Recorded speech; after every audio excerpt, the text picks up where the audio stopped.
Okay, good morning, everyone. Welcome to the fifth day of the conference. And it happens to be the last day with the scientific sessions because tomorrow we have a trip to historical place. And we are privileged that today we have a special lecture by Professor Ajay Sood. And this is the Platinum Jubilee lecture. So I'd like to invite our director, Professor Tarun Sauradip, to say a few words.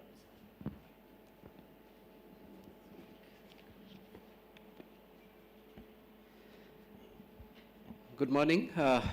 Welcome to this special event in our Platinum Jubilee year. As you know, the past year from November 7, 2022, we have been celebrating our, the Institute walking into its 75th year, and we'll be completing that in a month. And today is particularly special because we wanted to mark it with a research talk of highest quality, which we would call the Platinum Jubilee lecture. And so it is true that it's not really a public talk or a colloquium, but a research talk, like many great research talks have been given in this auditorium. So I should also mention that in this year, this is the ongoing conference is the 5th of the 6 international conferences we have organized at the Raman Research Institute, and also take this opportunity to welcome all the speakers and participants of the conference. I was not there on the first day. So we couldn't have thought of a more appropriate person to deliver the Platinum Jubilee lecture at Raman Research Institute. So Professor Ajay Sood is arguably the most eminent experimental physicist in the country and has huge global recognition. He has worked in the area of hard and soft condensed matter, and over his period, I'm sure he has touched many areas. And he has also provided leadership to the country in many ways. I mean, he has been, of course, at the Indian Institute of Science from 1988 onwards, after a short stint at the Department of Atomic Energy Lab. And then he has been the president of the Indian Academy of Sciences about a decade back, and more recently the president of the Indian National Science Academy. He has also been recognized with one of the highest civilian awards, the Padma Shri. He has, of course, won the Shanti Swarup Bhatnagar Award. He has the 3rd World Academy of Science Prize, and many, many more. I can spend a lot of time on this, but I think this is ideally what Raman Research Institute stands for, that we want to give emphasis to the fact that we are fundamental researchers who are delving into phenomena of physics, and I think this is the most appropriate way we thought we could celebrate it. So I would be amiss if not to mention that he, at this point, holds the highest scientific position in the country. He is the principal scientific advisor to the Government of India. He also chairs the Prime Minister's Science, Technology, Innovation Advisory Council. And he has been in the council, I understand, even in another period of 2009 to 2014. So he has provided leadership to the country's science for more than a decade and a half, I mean, as per the CV, but maybe a lot more if you look at the students he has produced and the community he has grown. But I am aware that he, spearheaded the nanoscience mission of the country. And at this point, we are, we have just launched a national mission for quantum technology applications, and the entire science and technology community is looking forward to his guidance and leadership in taking this forward and to success. It's of course a very important area where we want to make a mark as a global science country. He has also come up with this National Research Foundation, which is a new paradigm in which we want to, transform the way scientific funding is done. And I can imagine the huge responsibility it places on him to make that a big success so that India can go forward. So again, today he is here as an academic, as a researcher of high eminence to deliver a talk appropriate to the conference. And he'll be talking about new paradigms in nano heat engines. Professor Sood.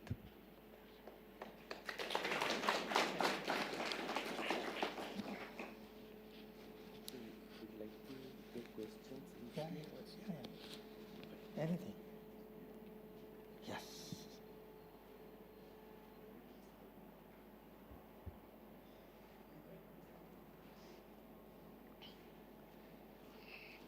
Thank you very much, Tarun, for this very, very kind introduction. It is indeed a great honor and pleasure for me to be here to give this Foundation Day lecture at a juncture when RRI has been occupying a seat of prominence in our science community, science ecosystem for the last so many years since it is founded by one of the greatest scientists of our country. So it's indeed a special honor. When I had agreed to Sayantan and Ranjini's email, I thought I was giving this technical talk, but then so gracious of you to also put it as a Platinum Jubilee lecture. So I apologize that it will be a technical talk because I did not plan for this thing, because these days this is the price you pay once you move to Delhi, because people expect that you have forgotten science, you don't do science, and you only talk about science. So I have to keep on reminding myself that there are two sides of my life, and because I still have a group in IISc and still answering referee's question as of yesterday. So it's a different way of living, but absolutely a pleasure, because I want to keep both sides, because I really see there is a huge synergy. I can really appreciate the issues which science has, which needs science policies, new instruments, and also the other way. So indeed a pleasure. So I will be talking to you today about nano heat engines, or the colloidal heat engines, in which we have been engaged over the last more than 10 years. So I thought this is an opportunity to see where do we stand in terms of understanding this mesoscopic or nano heat engines in terms of stochastic thermodynamics, and what are the challenges. So this sums up, so this colloidal heat engine is made by trapping a colloidal bead in an optical tweezer, and the temperature of the reservoir is changed. So here the temperature is changed between 1824 and 1574. You will be surprised how, because it is still in water, and all of us know from high school water boils at 100 degree centigrade, and I'll tell you what this stands for. This is the effective temperature, and in these heat engines you will see that the piston and cylinder, they have been replaced by an optical tweezer, and the opening and closing of the optical tweezer really mimics the piston going in and out.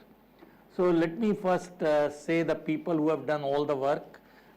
So this is a good part of it is Sudesh PhD thesis submitted not long back, and now is a postdoc with Carlos Bustamante in University of Berkeley, and all the work have been done with Rajesh, who is here in the audience at JNC, and his student. One of them is Nilendu Roy. So it has been extremely fruitful and ongoing collaboration, and without this collaboration I don't think we could have done so much as we have been able to achieve. So thanks to all the collaborators, and also for the slides, which you see, very nice slides have been made. I have borrowed shamelessly from them. Some of them I have made. So This is a talk which is for the whole, on behalf of the entire group. And I would like to apologize to two people in the hall because this talk is based on a plenary talk I gave recently in Stat Physics 28, maybe three people. Chandan was also there, I've forgotten how many. But somebody had told me that till now nobody has died after listening to the same talk twice. So I assume that so I think that statement will still be true after my talk, but please indulge yourself to know what you could not see in the stat physics talk. So let me take you back to your high school, the macroscopic heat engines. We all know that these heat engines are really the milestones in the foundation of classical thermodynamics. And we know that in this heat engine, what we have is the application of first and second law of thermodynamics. And we know that the famous Carnot engine, which is for reversible cycling between the hot reservoir and the cold reservoir. This is in PV diagram. You have the isotherm expansion, then you have a adiabatic expansion, then you have a isothermal compression, and then adiabatic compression. For this, the absolute limit of efficiency, which is W work done by the heat input, is 1 minus T cold and over T hot. This is the story since almost like 200 years, or even almost 200 years. We'll be celebrating next year this. Another version, which is what we will be using in today's talk, is the Stirling engine, where this part is replaced by isochoric cooling. So you have an isothermal expansion of the gas maintained at a temperature TH by connecting it to the reservoir, hot reservoir. Then you have isochoric cooling to the cold temperature T cold, then isothermal compression of the gas, and then 4-to-1 is isochoric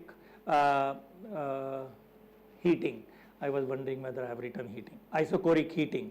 So this is the cycle which you perform in Stirling cycle, and since there is a irreversibility here, you will have slightly less than the Carnot efficiency. So you have the working gas which is in between the piston and cylinder, 10 to the power 23 molecules per cc, and this has been the story in our whole civilization. The way civilization grew with the advent of heat engine, it's all for us to see. And the question which we are asking today is, what if the working fluid is a single particle or a single atom? Is that possible at all? So you can reduce the size if that is what you want to do, or something more. So what I want to first immediately say, that when we talk of miniaturization, to reduce it to one particle or few particles, it is not just a miniaturization of the macro scale engine. That is not going to work when you talk of a single atom or a single particle. What we are dealing with, that when you have only one particle, you really cannot talk of an average temperature, average pressure, average entropy, and so on. You have to talk in terms of averages. So here the fluctuations in the thermodynamic quantities is the key thing. So what we are talking is, in a fluctuation dominated regime, how do we talk of heat and work done in a very self-consistent manner. So this is not just a miniaturization mechanically that you reduce it. So as I told you, this is one version, which is what has been the working horse or the working particle in the last few years. And this idea was given way back in 2008. This is a very, very famous paper in Applied Physics Letter. Schmidl and Seifert, they looked at thermodynamic Carnot cycle with a single particle in a trap. This was a theoretical construct, and they showed that you can extract work done if you define the heat and the work appropriately in the fluctuation dominated regime. So what you need to look at is the particle trajectory when you have, I'll explain to you what is given here, but knowing the particle trajectory in this potential well, which is usually a harmonic potential well, you can really calculate everything. So, so what is done, I will not spend time on it, I'll say more clearly in a minute. So this was demonstrated very, very beautifully by Beckinger group in Stuttgart, where it was implemented. So what they did, they trapped a colloidal particle, and the temperature of the bath, which is having the colloidal particle, was varied by another laser pulse. So the temperature could be varied from 90 degrees centigrade to room temperature, cycling, and then for the isothermal expansion, this is the well you open up, and this is very, very easy to do in a controlled manner by laser light intensity. So you vary the laser light intensity, so you know how the spring constant K, which I will be calling in my talk, varies along 3 to 4 very, very precisely, that you can determine independently. So you do this expansion when the potential well becomes much broader at a high temperature, when the bath is, let's say, at 90 degrees centigrade. Now at this stage you cool the bath to room temperature, and this is the isochoric cooling. And now from 1 to 2, again you play with the laser light in a controlled fashion, and you compress it, and then you again have the isochoric heating. So you can do very precisely. So what you know experimentally, you know the particle distribution in each state point, but also all along. So there is nothing which is you are missing, because you are imaging the particle all along when you are varying the K. It's a very, very controlled experiment, and there is no unknown element.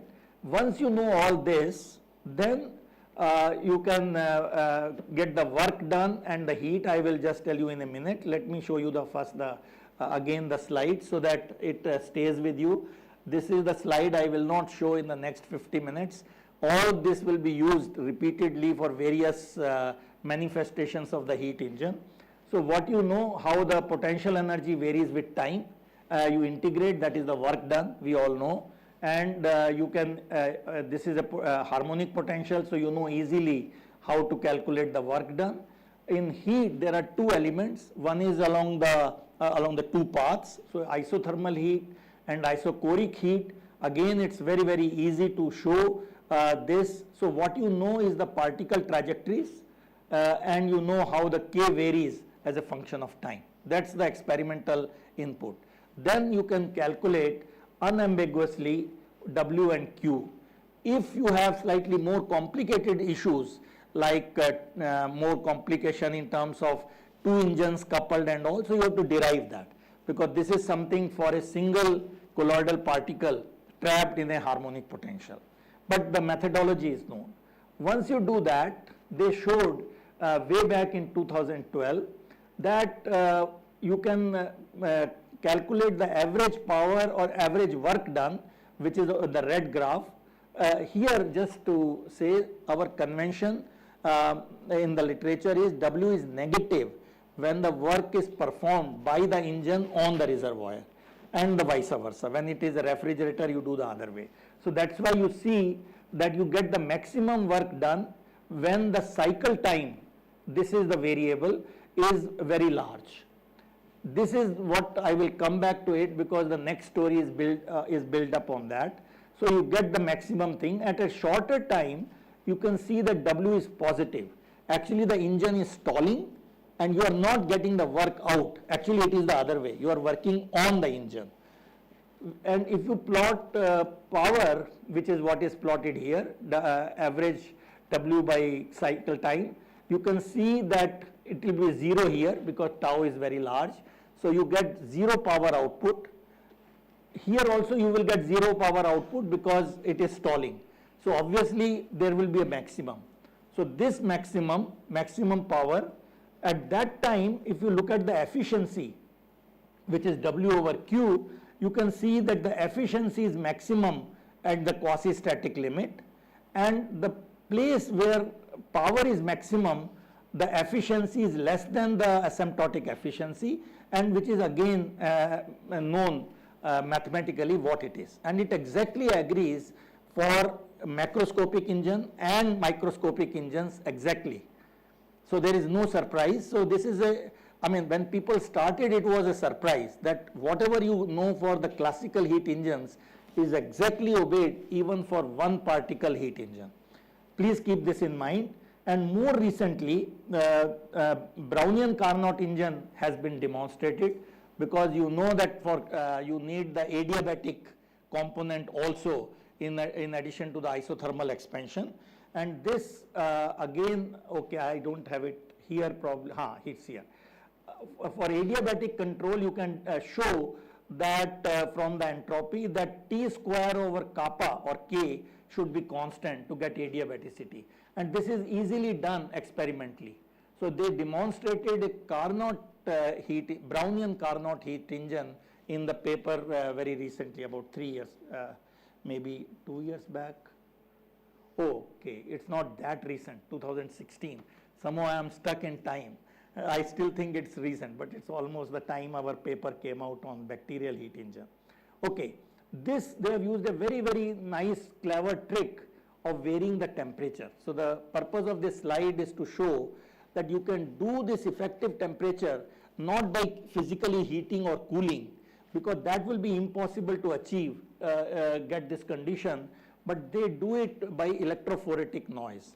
So what you do, you have an optical trap around which you put two plates, in which you apply a voltage which is a white noise, random white noise.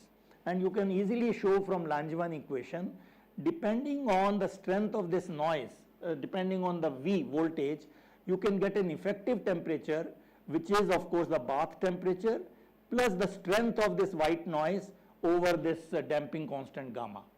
So now you can play with this, you know, the voltage you apply, this Gaussian white noise, and you can get any temperature.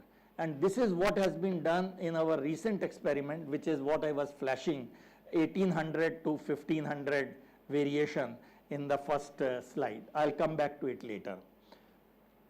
So, so this I already showed, so I will not spend more time on it.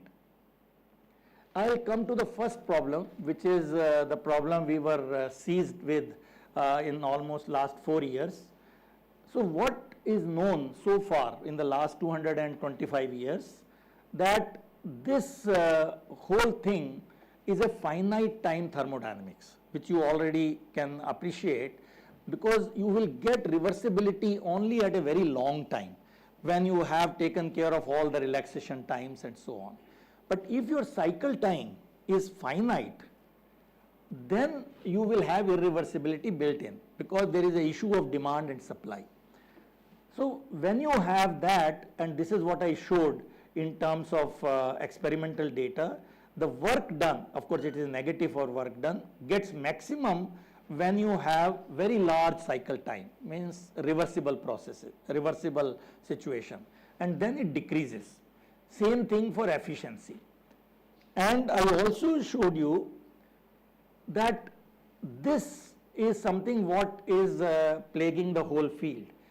At that time, when you have this finite time thermodynamics, the power is actually zero, which is what you need finite power to run your system. But though the efficiency is maximum, power is zero, and in between there is a maximum power. And at that time, the efficiency, as I told you, is given by Curzon-Elbaum formula, which is 1 minus Tc over Th. Instead of Tc over Th, it's square root. And this is what was shown. Actually, these references are not given very well in the literature. Jack, you can see the journal name. Not many people will know what this, how to access this journal. It was given in 1957. That Novikov gave in Journal of Nuclear Energy in the construct of nuclear reactors. And then again Curzon-Elbaum, this is a readable article, American Journal of Physics, more recently. So this is something has been the case in the last 225 years, that you will have to compromise efficiency to get the maximum power. Please keep it, and that is called trade-off, power efficiency trade-off. Now this has, Can I ask a question? yes, yes. So is this derivable from the stochastic yes, from the yeah. stochastic Yeah, thermodynamics? there have been attempts, yes, answer is yes. And this is really what people are trying to derive for various, not this trade-off people are trying to theorize when the system, energy bath system interactions are Markovian. For Markovian processes, they have shown more recently that there is a trade-off. You cannot get away. So that is the situation as we stand today. When we started doing this problem, because this colloidal heat engines, I will show you, they are so beautiful because they allow you a lot of freedom which you cannot have in a macroscopic heat engine. And this is something the first part of my talk. Whether it is macro heat engine or micro heat engine, as I showed you, it is obeyed for colloidal heat engines also. And it beautifully fits to Curzon-Albaum formula. And there are various, there is a recent one by Seifert who shows it should not be exactly Curzon-Albaum, another small variation, not small, it's a lot of variation, but numerically both are same. So numerically there is agreement. Okay. So please remember, you have build-up of irreversibility at small time, and obviously you will have to pay a price. Your work done will become positive, which means it will not be an engine, and power will also not be there. So with this, we wanted to ask, can we overcome it? So this, you have to now go back and ask, what is really deciding this quasi-static limit?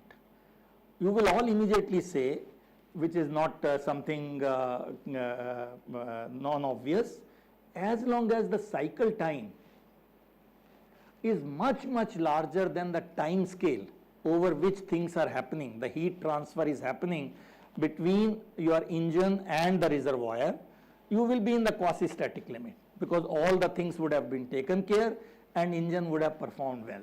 So this is the limit I was telling, which is the what we call the quasi-static limit. Now, can you tailor tau r so that you can go to different less cycle time and still get a heat engine? That's the question. And so how to tailor the system relaxation time, and can we also do not the entire control, don't be greedy, do your control on isothermal expansion and isochoric cooling separately. Maybe you can do in one, not in other. That's also okay, because then also you will be helping to break down this. So what in macro engines, if you look at what is around us in our life, the tau r isochoric, this part, cooling of the gas in the engine from high temperature to low temperature is usually what governs it. That is what decides your engine speed, which we say in our cars and all, what is the speed at which it works. In thermal mesoscopic engines, both are equal, that is the case. How do we now come around this? So this has been, I said, that a burning question for last almost 7-8 years. So very, very novel suggestions have been made which are absolutely impractical for an experimentalist. So we were looking for experimental way to implement. First says infinite fast process in irreversible in 2017. Then there is a proposal working substance near a critical point, infinite precision, obviously good for theorists, I am sure we are handicapped, diverging currents, and the last one is what our we really were hopeful. This is for atomic systems, for which you can write the Hamiltonian, You can do manipulations on the quantum system. But the key word was, which is what attracted us, that you can get around this trade-off if you can manipulate system-bath interaction. Usually the system-bath are independent. They just are not really deciding the engine Hamiltonian because of the bath. It's not the case in all the life so far. But in this atomic systems, theoretically they postulated it. And it's a very difficult paper for us to read, which we tried many times, Sudesh, Rajesh and myself. But we realized that we don't have to be theorists to understand the paper. But can we get the main point and see whether we can have a classical analog of that? So that was the starting point for our thought process. And I'll tell you how we did it. Now here you will realize there is a very interesting thing. If you have a thermal noise, which is what the stochastic heat engine is, tau r is reduced to the minimum. And that, because it is the heat transfer using thermal fluctuation, you can write down the fluctuation dissipation theorem. And this time scale is nothing but gamma over k. Gamma is the damping constant and k is the engine Hamiltonian, which means the stiffness, right? This is what limits it in so far. Now, if that is the case, please look at this. The T effective, which we can again define, is the mean square displacement of the particle in the potential well over Kb, right? It's just a equipartition, trivial. Now, if you see for large K, tau r is extremely small. If that is very small, then for the cycle time which you will have, T effective will be independent of K, because you have already got very, very small tau r.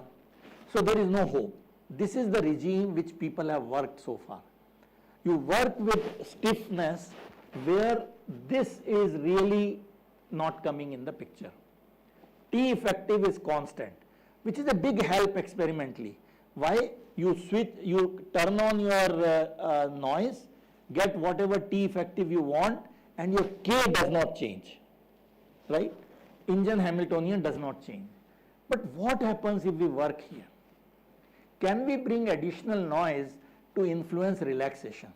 And this is what we did. So we said we will work in this regime. So we have to evaluate what is K threshold, I'll tell you in a minute, and then work for K less than K threshold. And this was the approach we took experimentally. So this is what allows us if we have an electrophoretic noise. Because electrophoretic noise, I already told you, you can really control the noise extremely well. So this is the way experiment is done now. We have isothermal expansion, which means you play from K maximum to K min, and then at the same time you vary the hot and the cold. This is the effective temperature. I'm just reminding you the implementation of Stirling cycle in this regime.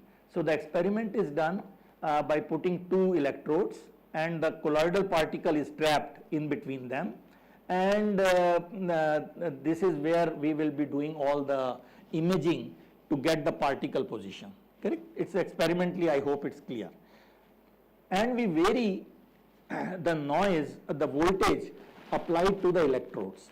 So we have a Gaussian distribution with some magnitude, and that magnitude will decide, the sigmas decide what is the effective temperature. So it's so now this is what is the situation. You have a trapped particle, you will have the ions rearrange because of the electric this arrangement, and electric field, you will have the electro-osmotic flows.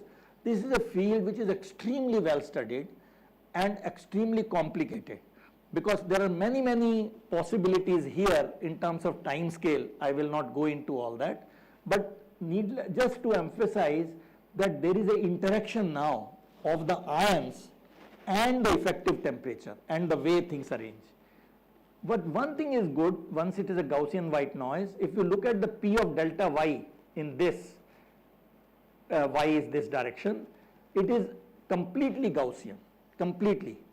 So black one is without the electric field, and the red one is with the electric noise. And you can see the width which decides the effective temperature. It can be as much as you want. So in our case, we have varied from 400 Kelvin to 1800 Kelvin. You can do that. So this number is important here. The voltage noise, we put it at 2 kilohertz. Please remember this number, which means every 0.5 millisecond, the voltage is changing randomly. And our sampling of this Y is at 500 hertz, which much larger than that, which means every 0.2, is that correct? Morning you can't do without calculator, but right, so it's much larger than that, right? So you have averaged it. But here is the surprise, you see now.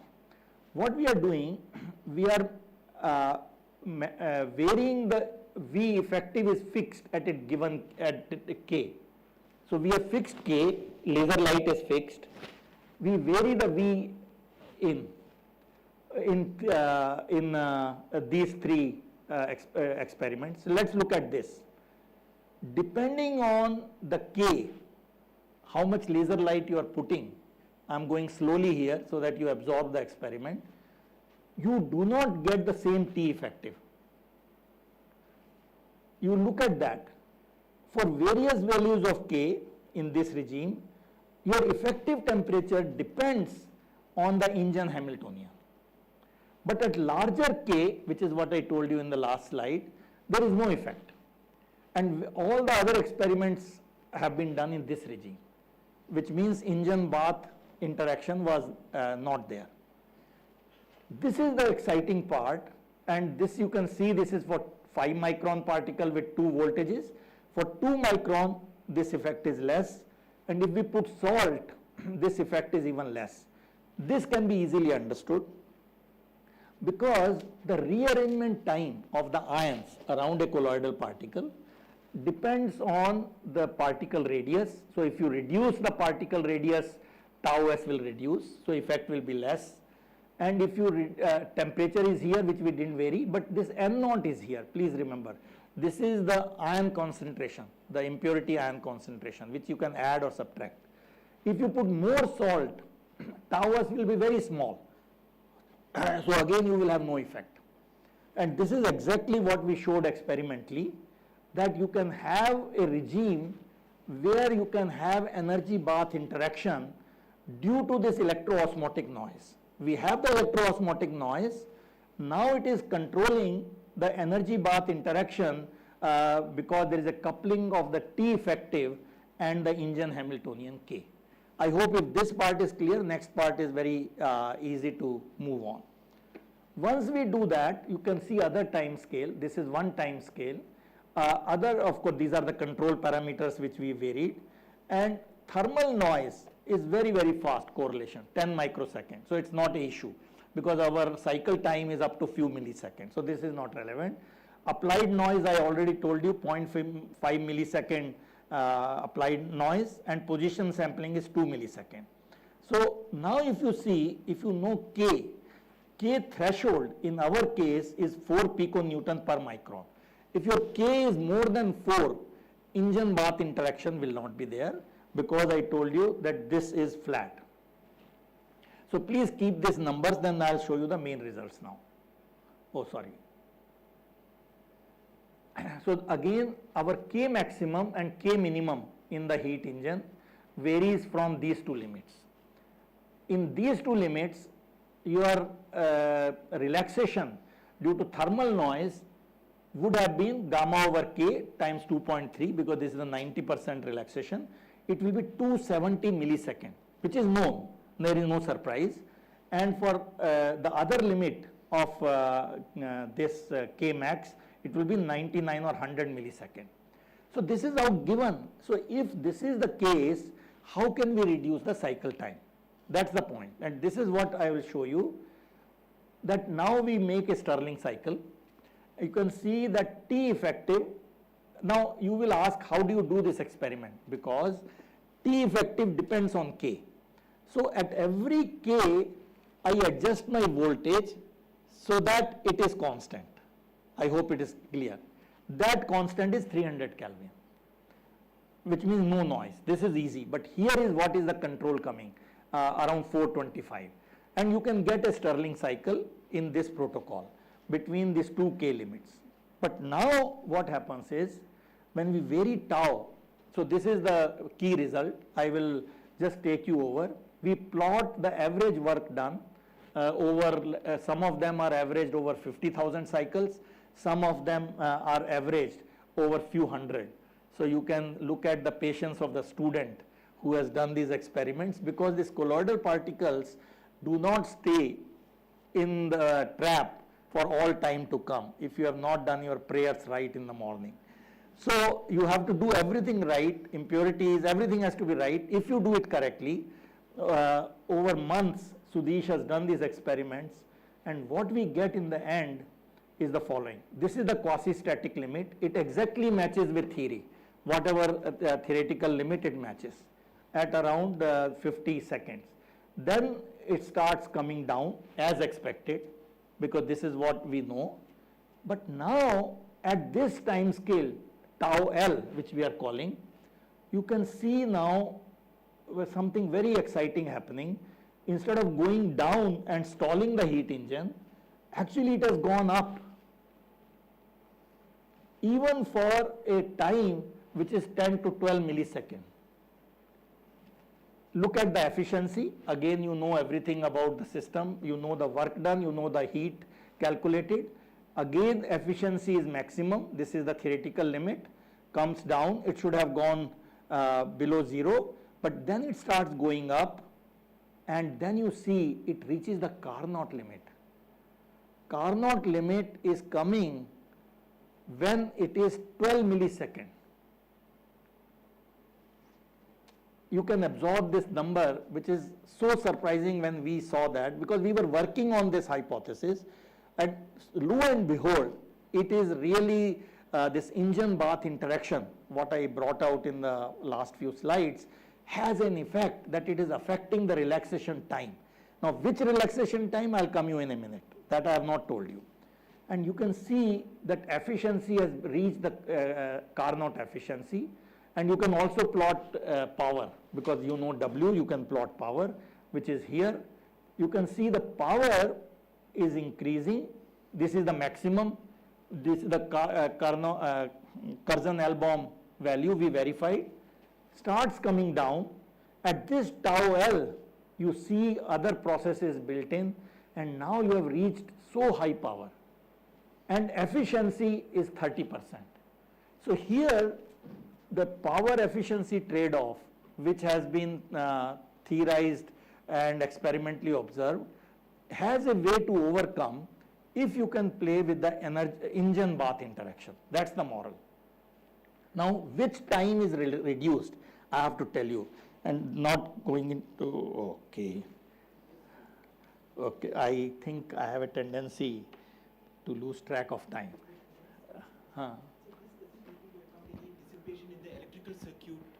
We don't take that. Okay, thanks. So you look at the particle, how it is doing the work, and the heat input to that path. That's the way. You don't take how coal is burned and how this is done. No, that is not taken. Okay, now let me give you this, what is happening. At this time, no surprise, beautiful Stirling cycle, right? Which is what we know, because tau is much, much larger than all tau R's, relaxation times. Now you see, at this time, I will not show you all the plots, at this time, when things are not really going down and starting to increase, when we plot the Stirling cycle, it has no resemblance to what you talk, because there is an interaction now, K and T. Please remember, experimentally we are trying to keep the same T. It's not that V is relaxed, because it's critical to keep that experimental things right. Now you see that at this stage, oh sorry, if you look at this isotherm, this red one is the isotherm expansion, where you get the useful work. Blue is the isotherm compression where you do work on the system, and you can see the red one is still above the area. And if you integrate, you will see that you are almost close to very, very small w. I have written the details, I will not go into. But now at 100 millisecond here, you can see that actually these things are completely changing. And when I put here, once again the isothermal expansion has come at the top, which was really stalling the heat engine.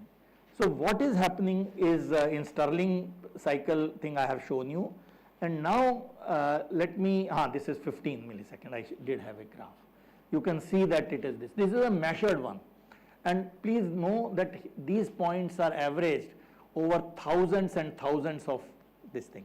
You don't get in one cycle. The averaging is almost, in some places, it's like a few thousands. Okay. Now, at this time, we saw that above TL, tau L, it exactly matches with Kurzon-Olbaum. And Bulbul, this is another derivation of the maximum power at this efficiency by Schmidl and Seifert in 2008, which is slightly different than this, and this is numerically same number. And below that, the fun starts, where energy bath interaction, engine bath interaction, starts playing a role. Now what is happening? Let me give you the final story so that we don't build up on it. What we have found, that the relaxation is much, much faster in the isochoric cycle. What was the isochoric? Please remember, we were decreasing the temperature, keeping the volume same, right? At Kmax and Kmin, we were keeping Kmax fixed and decreasing the temperature or increasing the temperature, right? This is what isochoric. At this time, we measure T effective in the cycle time, T over tau, we do the appropriate renormalization. In 50 seconds, this is the graph, which is something we expect, how much time it takes. But here you see, at 50 millisecond when we measure in that pulse, in 50 millisecond duration, which is 25 millisecond expansion, 25 cooling, you see that it equilibrates within 12 milliseconds. So the electrophoretic noise actually is adding to the equilibration. Now why, I'll come in a minute. So that is the one which is saying don't hang around too long, let's come to equilibrium. And this is about 17 for cooling. And same thing is true at Kmax, again another data. Again it takes 11 millisecond, which should have taken about 120 millisecond. So please remember, here it should have taken 270 millisecond if it was just thermal fluctuations. Instead of 270, it reduced to about 15 millisecond. So this is the electrophoretic noise in the regime where the engine Hamiltonian, the K, and the bath, effective bath temperature are coupled. And we showed that, okay, isothermal part we have shown, I have not discussed, it is there in the paper, it does not change. It is same as for thermal. Here is the interesting thing, which is not difficult to guess, it's kind of intuitive. When we are applying a voltage, every 0.5 millisecond it is changing. But in 0.5 millisecond, you have a voltage. What will happen? The colloidal particle will move in the electric field. So you have a ballistic motion of the colloidal particle for 0.5 millisecond, which is what we plot the average Y for two voltages. And when you have no voltage, it is 0. So what you have, which is an obvious thing, that you have brought in a ballistic component to induce the equilibration. So longer ballistic time of the driving force is what is the message. I'll come back to it when I discuss the second part. So the question obviously is this the only way to do? Can you do another way so that you play with this long correlation time and still reduce tau R? So this is something, I'll leave it with this slide. This is the message. I will not go into detail. Again, remind you, this is the breakdown which we said. All right, we have to now decide. I have about 15-20 minutes. Okay. When you are also fed up, please just say this so that, because I get the, all being professors here, I'm sure you all love talking, so you can understand. But I appreciate your time. I will not take more than 15 minutes. Now, this is what we have been doing. We have been operating earlier in thermal baths, not in the electrophoretic, but in the earlier examples so far. But we know that the biological motors are not in equilibrium bath. All sorts of motor things are happening, and in complex environment, what will happen to an electric with the heat engine? That is a very appropriate question. There is no macroscopic equivalent. You can't play with that in a piston and a cylinder. So this is where this important thing comes. Can we engineer the reservoir? Don't work with the thermal reservoirs. Don't work with equilibrium reservoir. Play with the reservoirs. Can you make a non-equilibrium reservoir and see the heat engine? So the first experiment which we did in 2016 published was where the reservoir was manipulated using bacteria. So we had colloidal particles and living bacteria together, and bacterial motion was affecting the colloidal particle. So the trapping is still colloidal particle, please remember that. Engine is created with colloidal particle, and this is what was done in 2016 with our bio colleagues who gave us the right education to handle bacteria. And what we showed that by varying the activity of bacteria appropriately between the two temperatures of 313 Kelvin when bacteria are agitated and 27 Kelvin where bacteria are alive but sluggish. So we play with the laziness and the activity of the bacteria with this minor temperature window, and because you know how bacteria respond to that, and this we varied poor bacteria over 500 cycles.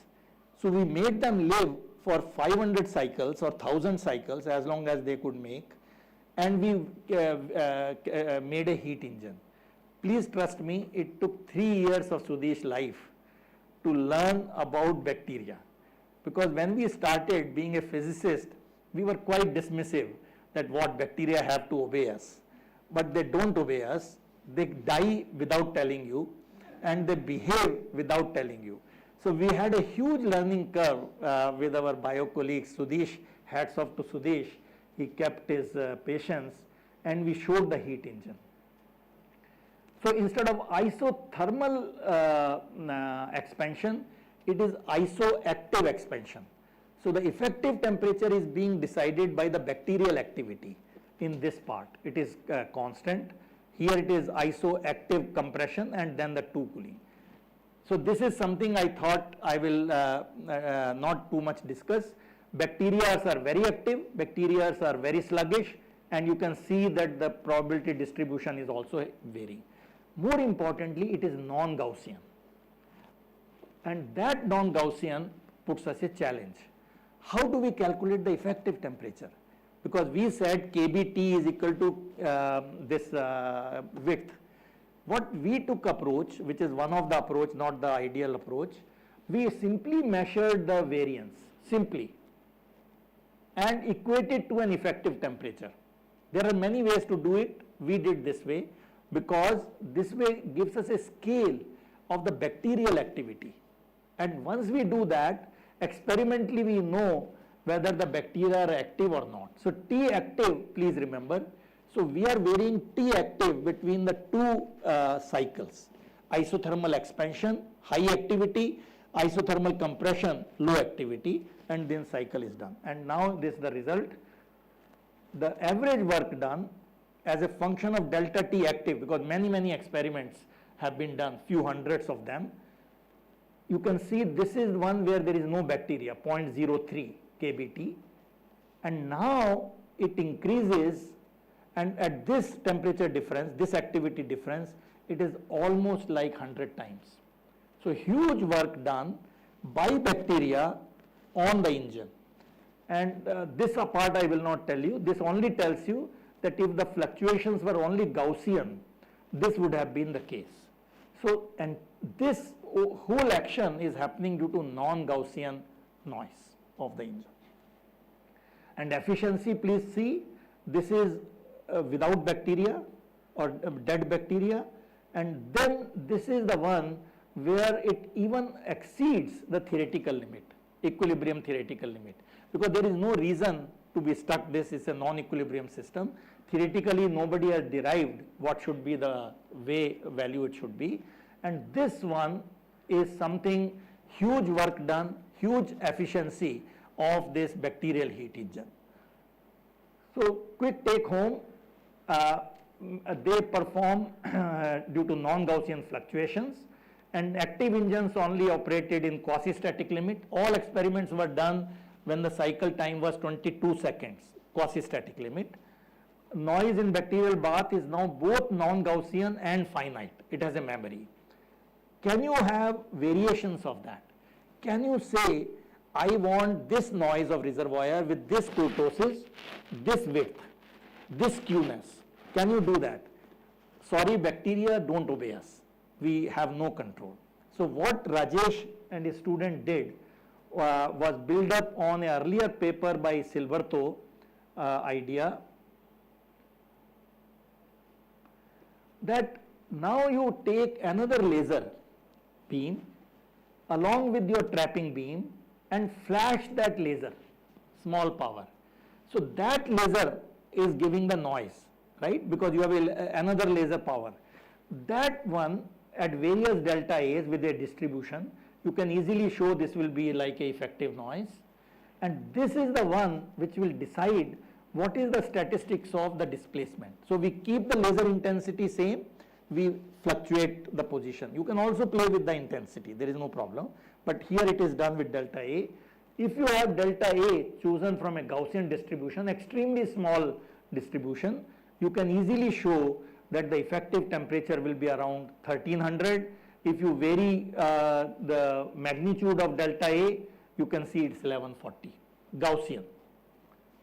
And you can easily show that power spectral density is exactly like what you have for the Gaussian noise. Now the fun comes when you have P delta A like this, huge non-Gaussian. So the laser light is fluctuating like this. And now you can see the distribution is the red one. So now you can play with anything now.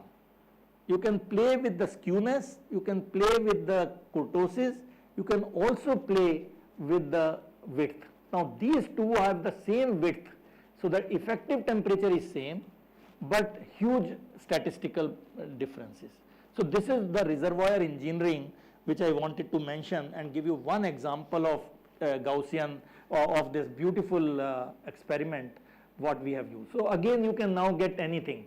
You can get kurtosis 27, you can get same temperature kurtosis 3, you can get more temperature 10. So now you are the master. You can say what you want theoretically in order to test an idea, and you can play with this.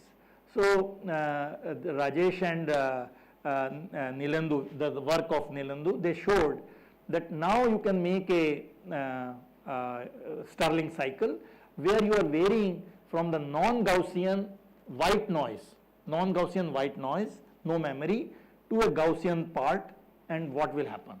You can do anything, both you can make non-Gaussian, anything you want. And this is where is what I will not discuss, has enormous possibilities, which was summed up in this paper in 2 years back. I will not discuss those results. The last part which I want to mention for about 5-7 minutes, again very exciting, because it is have some connection to my first story, and this is where I will leave. What we have done, that in this case our reservoir has always been viscoelastic, viscous fluid, either water, glycerol, whatever you there. So the bath has no structure, no relaxation time, which is incomparable. It's much faster. What happens if the reservoir is viscoelastic? And I told you, this is something you should keep in mind. Can we play, as we mentioned in this paper, using viscoelastic bath to play with the ballasticity. Please remember this thought process. So what we do, again, I will not go into, these are viscoelastic fluids, and many people in this room are making living out of it. And this is the viscoelastic system we are having. This is the worm-like micelle, a system which was started by Ranjini in her prime youth and carried over by Rajesh, then Sayantan, and I think maybe Rajesh has again come back to that in his lab on some other. So this is the system we are playing with. These are worm-like micelles. They entangle and give you a viscoelastic one. Just remember that, and I will not need anything more. Modulus versus driving frequency had two parts: low frequency viscous part dominant, and after this elastic part dominates. This behaves like a solid, this behaves like a liquid. So this is the viscoelasticity. So we will be playing now with a viscoelastic gel where the colloidal particle is trapped, which will span this region from the viscous part as we go towards the elasticity. So so you can guess already what we are asking. We are asking, when the system has elasticity, elastic response, will it affect the engine performance? Will it bring engine bath interaction? That's the point. So, so you can see this is the regime we have been covering, and you can see that spectral density, of course, for various parameters I will not worry about you. This time you please keep in mind is 0.13 seconds, 130 milliseconds. Just only that number I want you to remember. Heat engine made, isothermal expansion, isochoric cooling, compression, heating. Temperatures, please note, 452 to 298. This could not have been possible with a normal heating, because moment you change the heating, it will no longer remain worm-like micelle. So here you need an effective temperature. So reservoir engineering is a must, it's not a choice. Otherwise this experiment could not have been done by Niloy and Rajesh. This one you can now play. So we have not touched the micelles, the gels. Those time constants are still the same, 130 millisecond crossover point. And you can now see, just to compare, because we have a tendency to forget at the end of 1 hour, this is in viscous medium, not viscoelastic. Nothing surprising. If you look at the power will be 0 at large tau. Again it will peak in decrease. This is the Kurzon-Elbaum, and efficiency at that point matches with Kurzon-Elbaum. No surprise, engine stalls below 7 seconds, right? Because W also you can see becomes positive. Now we put them in viscoelastic bath, and now you have the biggest surprise. This is the value, theoretical value at large tau, 200 second. It remains this, instead of now coming down, actually it more or less remains constant. So at this time, when engine had stalled at this point, in viscous bath, in viscoelastic gel, as you are going towards the transition point where the elasticity has started performing its part, you have the work done. So the work is getting done now by the elasticity of the medium. And you can see that we have covered a huge range. Actually at large tau, which is the small frequency, small tau, which is the large frequency, this you don't expect if it was a viscous medium. Because of viscoelasticity, you have a complete flattening. Instead of going down and stalling, actually it is almost remaining the same. And this is something took us what we had expected. You can see this is the data, and the power is obviously 0 here, and now it is positive. This is huge power. Actually it should have already decreased to 0 and negative, and the efficiency you see W over Q is remaining the same theoretical value, as for the quasi-static. This is again, you can see we have broken down the power efficiency trade-off by another construct, by bringing a structured medium. And the reason is, again, I will not take more time. When we vary this tau, actually the particle of course has a mean square displacement. At smaller time we would not have expected to do much displacement because the things are changing too fast. But once it is viscoelastic, actually it is still spanning the whole potential well. So you can see experimentally, you can see that, and picture is this. I will, I think, close with this. In a viscous bath, when you have when you don't have the elasticity, then this thing has no reason, it's all random inside, it's diffusion in a potential well. But once you have elasticity, then you have a huge tendency that the particle will immediately come back and try to equilibrate because the elasticity is pulling back. So how do you quantify this? And this is what Niloy and Rajesh did. They looked at a probability that if your particle is here in the end, in the beginning of a cycle, what is the probability that it will end up in the same quadrant after cycle? And that one is above 0.5. So this is where, just to hammer, this is again Stirling cycles, you can show it is same for 200, very different for 0.5 second. And I think at this stage I'll close to go back to my last slide.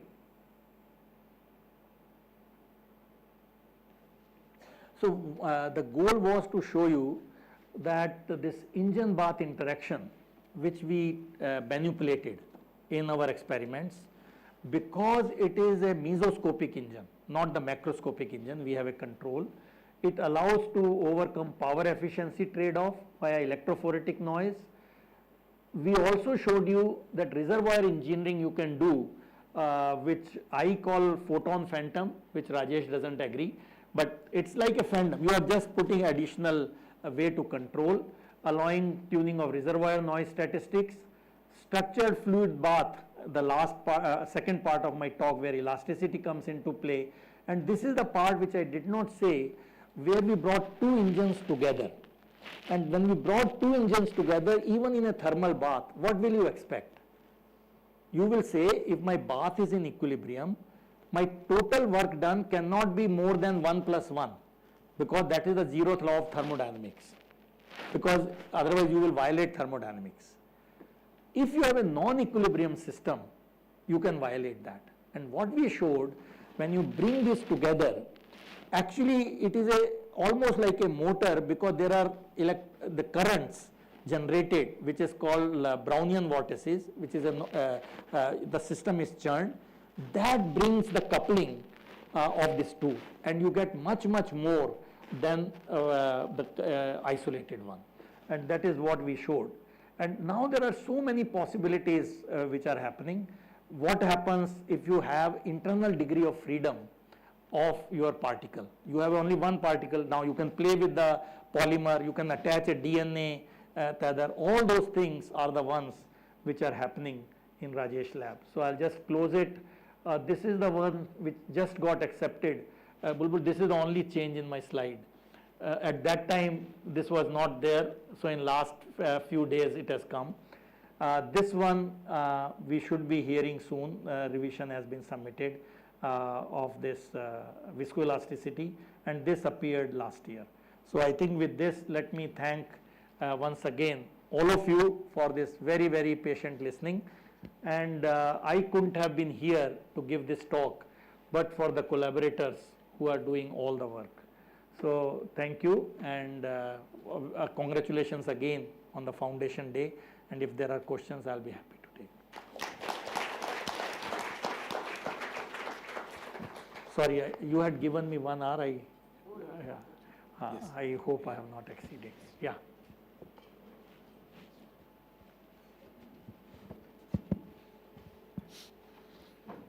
Sajay, that was a wonderful tour. From the first part of your talk, right? When you just use the electrophoretic noise. If I wanted to sort of think of moving in the direction of non-equilibrium noise, one way to do that would have been to introduce sort of correlated noise at that stage through some device. Absolutely. So is it the right way to think about it, that Yes. at the end of the day... No, with I the- agree with that, because that possibility is also there. Right, Because we have put a Gaussian noise, correct. because life is complicated even with that. Yeah, But there are many more new things, which one of the direction which you said is that. right. And there will be some interesting concepts. No, but the question I wanted to ask is, with the viscoelastic medium, is that effectively what you're achieving? Because the noise that one it should is, be... no. Viscoelastic one is still Gaussian. No, but the noise one should be thinking about, I suppose, is Noise the is noise that is Gaussian. applied on the colloidal bead. So, Sorry, let me take Yeah. it back. There are three parts to today's story, and that's what I think. In the viscoelastic part, the noise is generated by the laser fluctuation. Because that delta A and the width, that is Gaussian. okay. Now, okay. Yeah. I thought you were referring to that. That delta A, I can also have a non-Gaussian, then the resultant will be non-Gaussian in the viscoelastic one. We have not explored that. You can imagine the complication. But even in the Gaussian one, we have the breakdown. I mean, we couldn't be asking for more. At the smallest tau, when it is comparable to the elastic point, the elasticity is doing all the work and overcoming the irreversibility. So the message is that elasticity overcomes the irreversibility, which is inherent in a viscous bath. I hope I have, thank you for asking. Yeah. So this reservoir, Yeah. No, as non-organizer, he has a preference. But you wrote me. Wrongly accused of being the organizer. Acha, fine. Okay. Oh, yeah. Because I have been getting so many mails, I forgot. Tell me. so, Then you, Ranjini. so I have a question about this reservoir statistics manipulation, what you have shown. So I was wondering in one of your slides where you were introducing these kicks, and they were fairly sparsely spaced in time, and very long time I was observing, almost like a rare event. So something like what one Absolutely. expects in It Levy is statistics. that is why the delta A tail is very large, and that affected P of delta Y Right. hugely. It was initially, you can see the initial central part was more or less Gaussian, that huge non-Gaussian tail. Exactly. Precisely for that So, reason. just to ask precisely, so are you saying that this tail is what matters? Just a small deviation from Gaussian is not what is going to give you the Both. result? So which part we are talking, we have to be again clear. That part was not non-Gaussian in my viscoelastic engine. I hope it is clear. That part was done to show that kurtosis has a huge effect on the engine performance, because our bacterial path was non-Gaussian with large kurtosis but also memory. So in the simplify the problem, we said it will be non-Gaussian but white. We didn't want to complicate it. So that is the one which I did not show the full result. So the net result was, when we change the kurtosis, actually the engine starts stalling at very large tau. It doesn't even go to 5 seconds. It stalls even at 12 seconds, and the work becomes positive, means it stalls it. So kurtosis has a huge effect. So that was the purpose. In the viscoelastic one, we have not played with the non-Gaussianity. Yes, Sanjay. Thanks for a very nice talk, Ajay. I have many questions and curiosities. So from the last part, because you just stopped with viscoelastic, I was wondering if you had maybe added salt to, increase the elastic correlations, Yes, and yes, does that yes. increase the Yeah. extracted power further? That's correct. Answer is yes, Yeah. as long as students don't commit harakiri and leave. Okay. Because And it each does affect the- experiment right. is 2-year project. I can imagine, yeah. So answer is it will play. Only thing is we do not expect a very significant new results as long as it is from viscous to elasticity. There will be some other issues But which the are power extracted would will be- increase. magnitudes will vary, Okay, right. magnitudes will vary. Magnitudes would vary, Correct. yeah. but not so to say the physics part of it. Okay, can I ask one more Yeah. question? Yes. Okay, so about the, so the bacterial bath work, where I understand that you're saying that you're extracting a lot more work because of the non-Gaussian nature of the underlying fluctuations. Now, it's an active bath as compared to a passive bath. Correct. It's kind of related to what also Pramod asked. So you're constantly having to feed your bacteria to Yeah. keep them alive. We are not taking that energy into account. Yeah, I was That's why. wondering Yeah. why. Because in this engine thing, what you need is actually the effective, how much is the heat input and the work done. We do not worry even when we calculate for an engine, we do not say how the gas was heated using nuclear reactor or the other reactor. All those things are of course important in the practical life, but when we talk of work done and efficiency, that is not what is calculated. Here you take the effective heat input and the work done.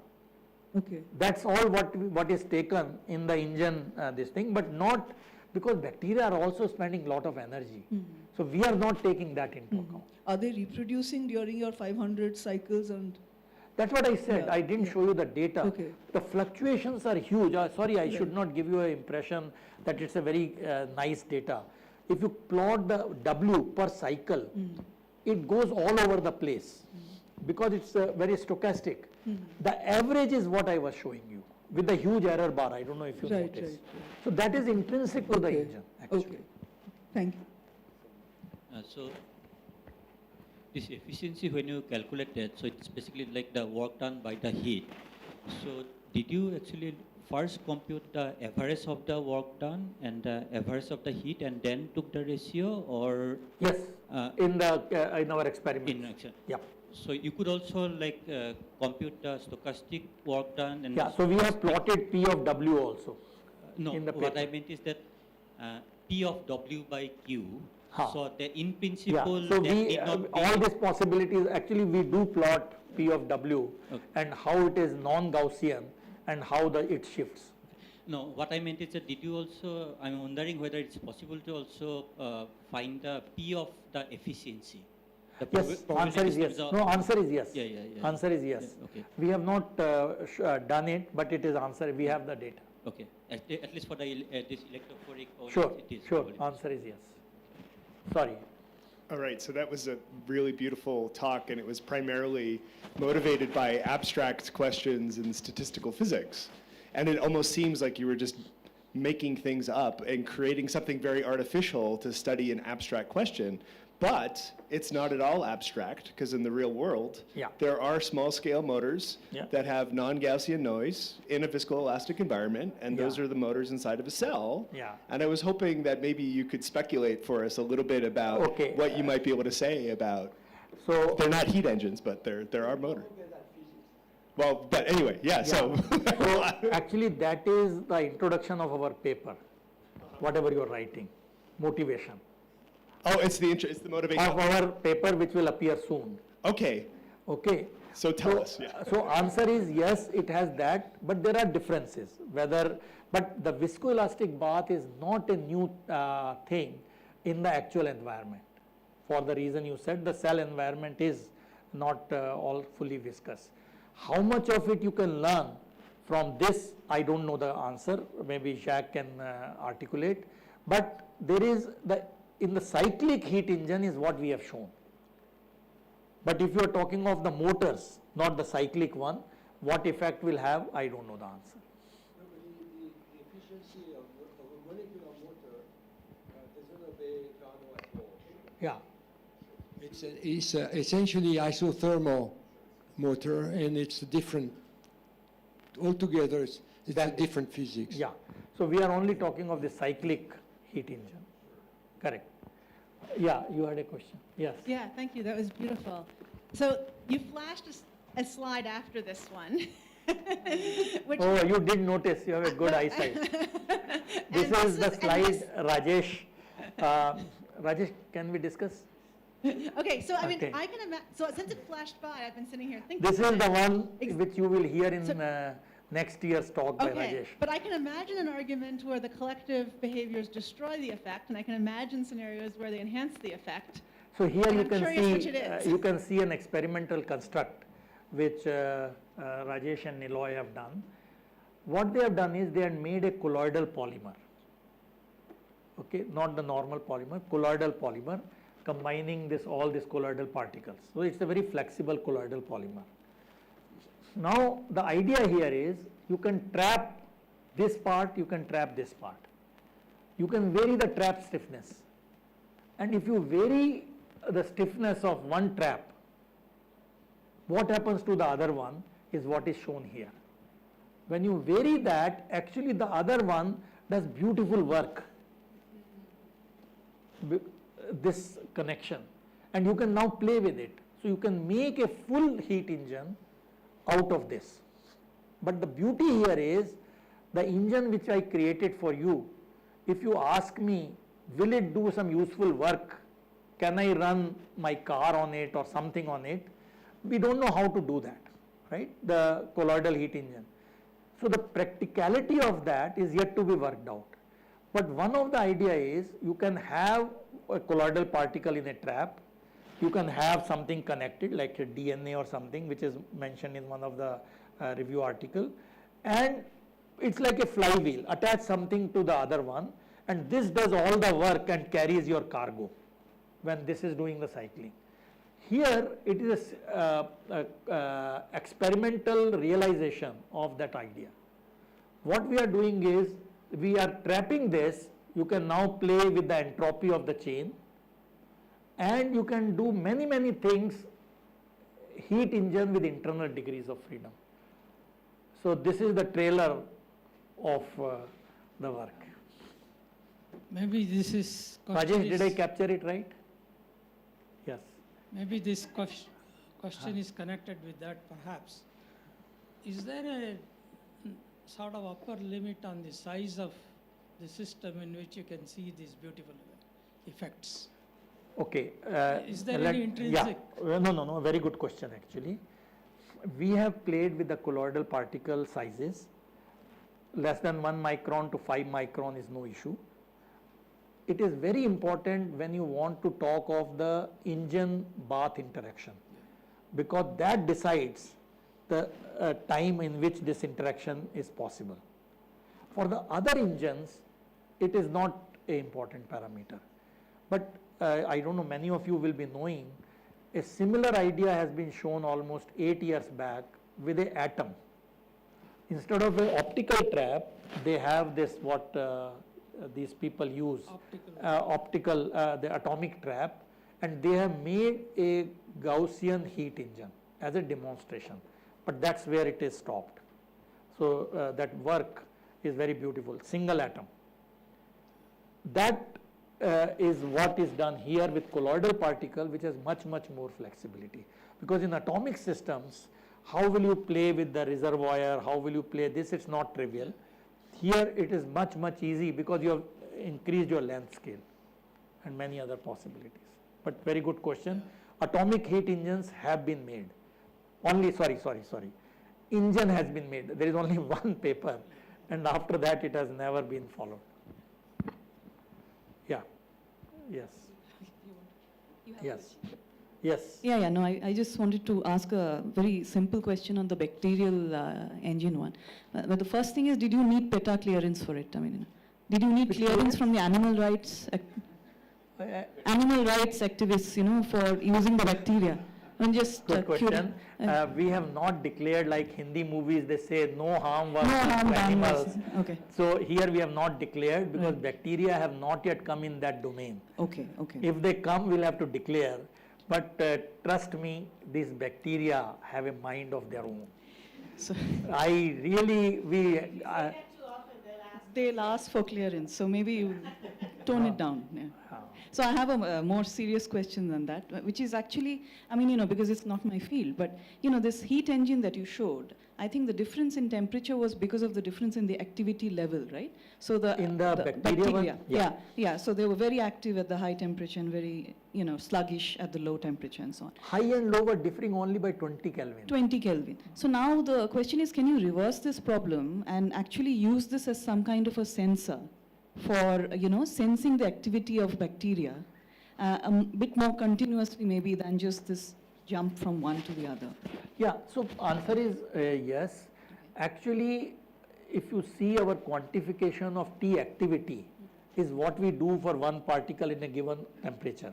Only thing is it will be overkill for this.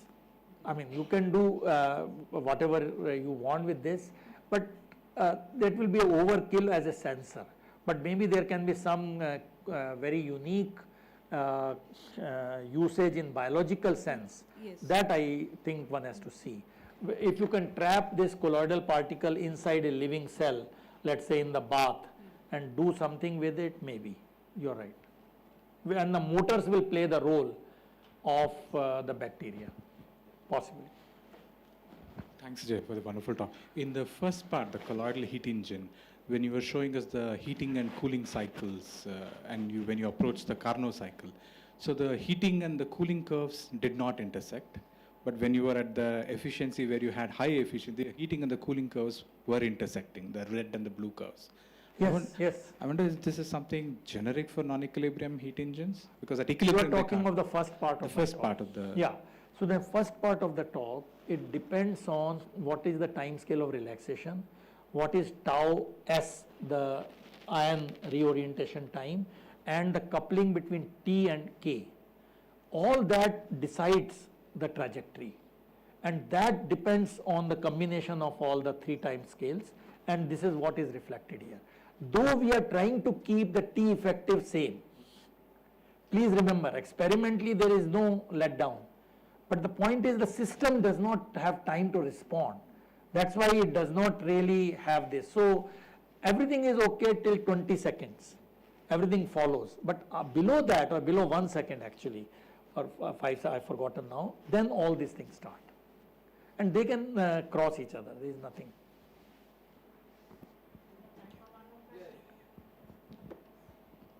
Ajay, I have a very statistical physics kind of question or idea. You have all of these, you're looking at the work, the efficiency and the power, and there's so many things that you can vary, right? Either the bath properties or the noise.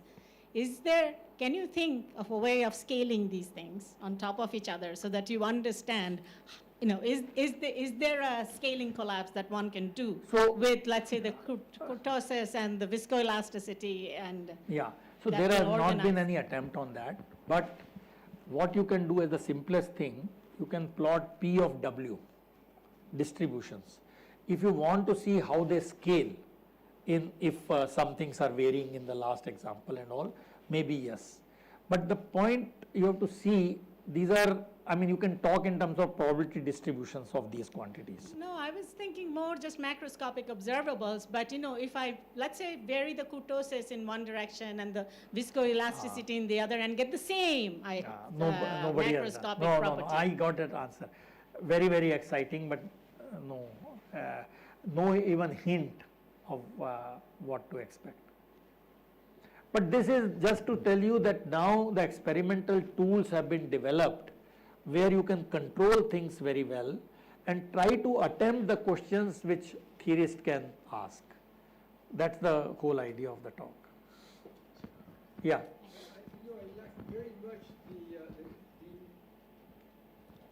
I like very much the interaction with the bath, because I think this is a generic situation. Yeah.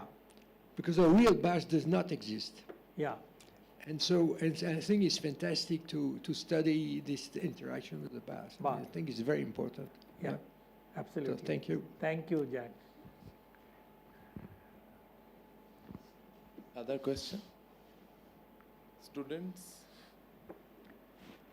Okay. If not, I have can I ask? Yeah, yeah. Yeah, so first part of your talk, like this electrophoretic noise, you are like applying this Gaussian noise. So, but from other experiments, it is known that non-Gaussian having fat tails have some Yeah. advantages. So I was wondering, like, if we just change it to colored noise, then you get Yeah, non-Gaussian and that's correct. No, answer is yes, it can be done. And this is what Sudhish was trying to do before he was whisked away to Berkeley. So With that's someone else. exactly that. It takes to set up, because you can now generate any noise electrically. Yes. This is not a problem. You can play with the various electrical circuits and do that. You can do many smart things.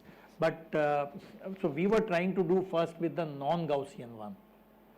And this is when the experiments were. Thanks. Anything? Okay, if there is no other question, let's thank Professor Sid for a wonderful talk.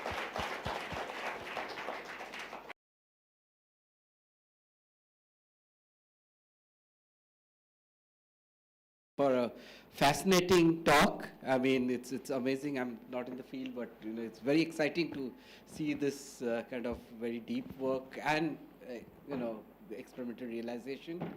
I did not mention. I only mentioned his role as a national leader of science and, of course, an exceptional experimental physicist.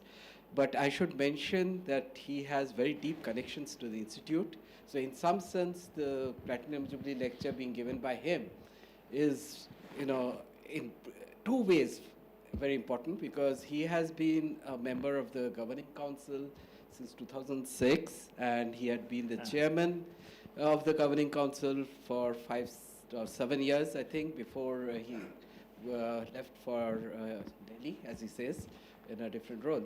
And I think the institute must be retaining a lot of imprint of his very, very deep association with the science. So as a governing council member, he not only just, you know, was in his administrative role, but he really deeply was concerned with how the science grew. And I think he has influenced a lot in the institute. And what you see now is a result of his efforts, and I wanted to also take this opportunity to thank him for that. Thank you. No, it's all of you. And finally, it's my pleasant task to Oh, let's. give you a memento. Oh, thank you. Thank you so much, Saurabh, for having me. Wonderful. Yeah. Now, tea. Okay, so yeah, we have high tea now. So Pramod, where it is organized? Outside. Okay. High tea will be downstairs because we have in different places.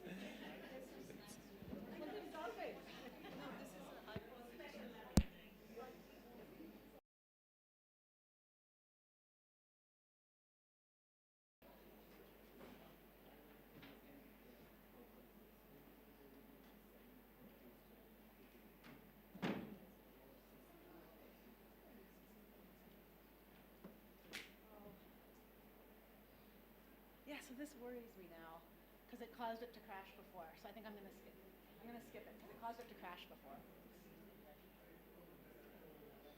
Yeah, so it caused it to crash before, so I think I'm going to skip it. I don't know if that was the cause, but exactly, I can do it.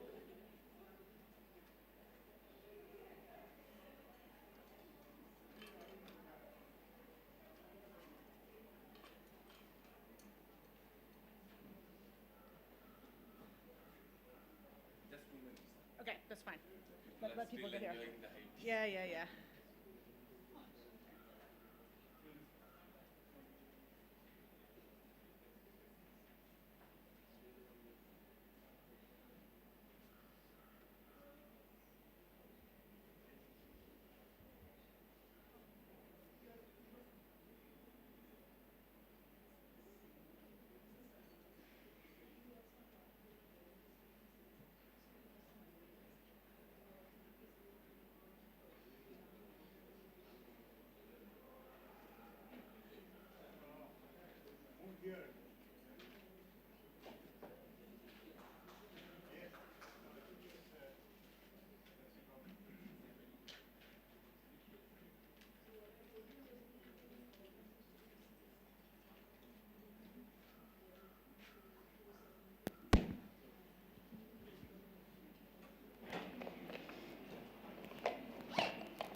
Okay, welcome back.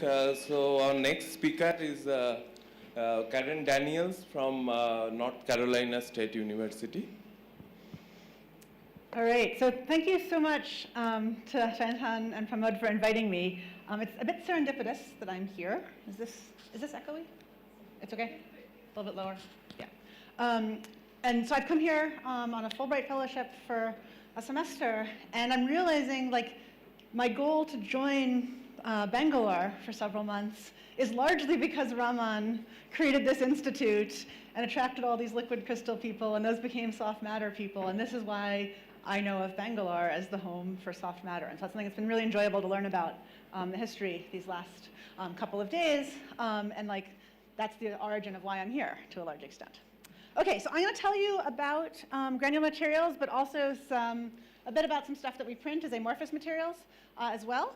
And the picture you're looking at, you'll understand more as we go on.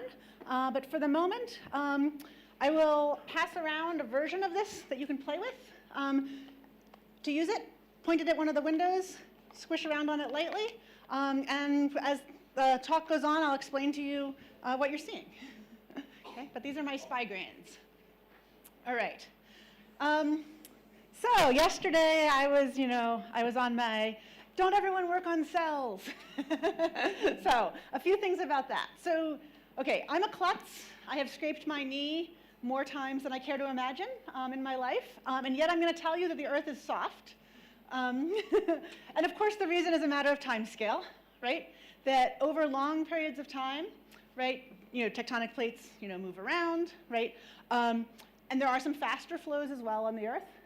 And a lot of things that we see in soft matter physics are happening sometimes at different times and length scales on geophysical systems. And I think there's a huge opportunity, particularly for those of you in the back half of the room, to take what you're learning in your soft matter lives and apply them to some really important problems. So this is a graph from a review paper that Doug Jerelmak, who's a proper geologist, and I wrote a couple years ago. And this is, I picked this because it's sort of in the framework we've been most talking about this week, that if you change the packing fraction and you change the shear rate and you look around the Earth, you see a lot of different kinds of flows that occur at different combinations of dimensionless numbers, right? And not every place is populated, and some of them are really poorly understood, like fluid mud. These are basically a colloidal problem, right? And the one that I think about most is the one at the top. So the transition from slow creep, so dense materials, from slow failure to landslides, right? So on the left is a picture I took 2 summers ago in Peru. And you should be able to see that there's nice terracing here, right? And that there's not nice terracing here, right? The Spanish moved in and conquered 500 years ago. So what you're seeing is 500 years of creep, right? There's a nice time bar that we can see from this picture because we know the dating of things approximately. Okay, and so this is material that is flowing downhill slowly over the course of 500 years, but stably. It's not crashing down the hillside compared to what you guys are more familiar with, right? And this one, there's a wonderful blog at the American Geophysical Union that reports on landslides around the world, and they're all horrible. And one of the things that might be happening is that as global warming happens and rainstorms get more severe, and you have more rain, right, we may be worried that we're going to start to see an increase in the frequency and/or size of landslides. Size is often set by the basin, right? But the frequency is bad for the people who live at the base of it. And so this is something that I have been thinking about, and if we have time at the end, I'll come back to talk about it a little bit more. But I wanted to just show you guys this one little movie that postdoc Nakul made earlier this year. And see if you guys can guess what this is.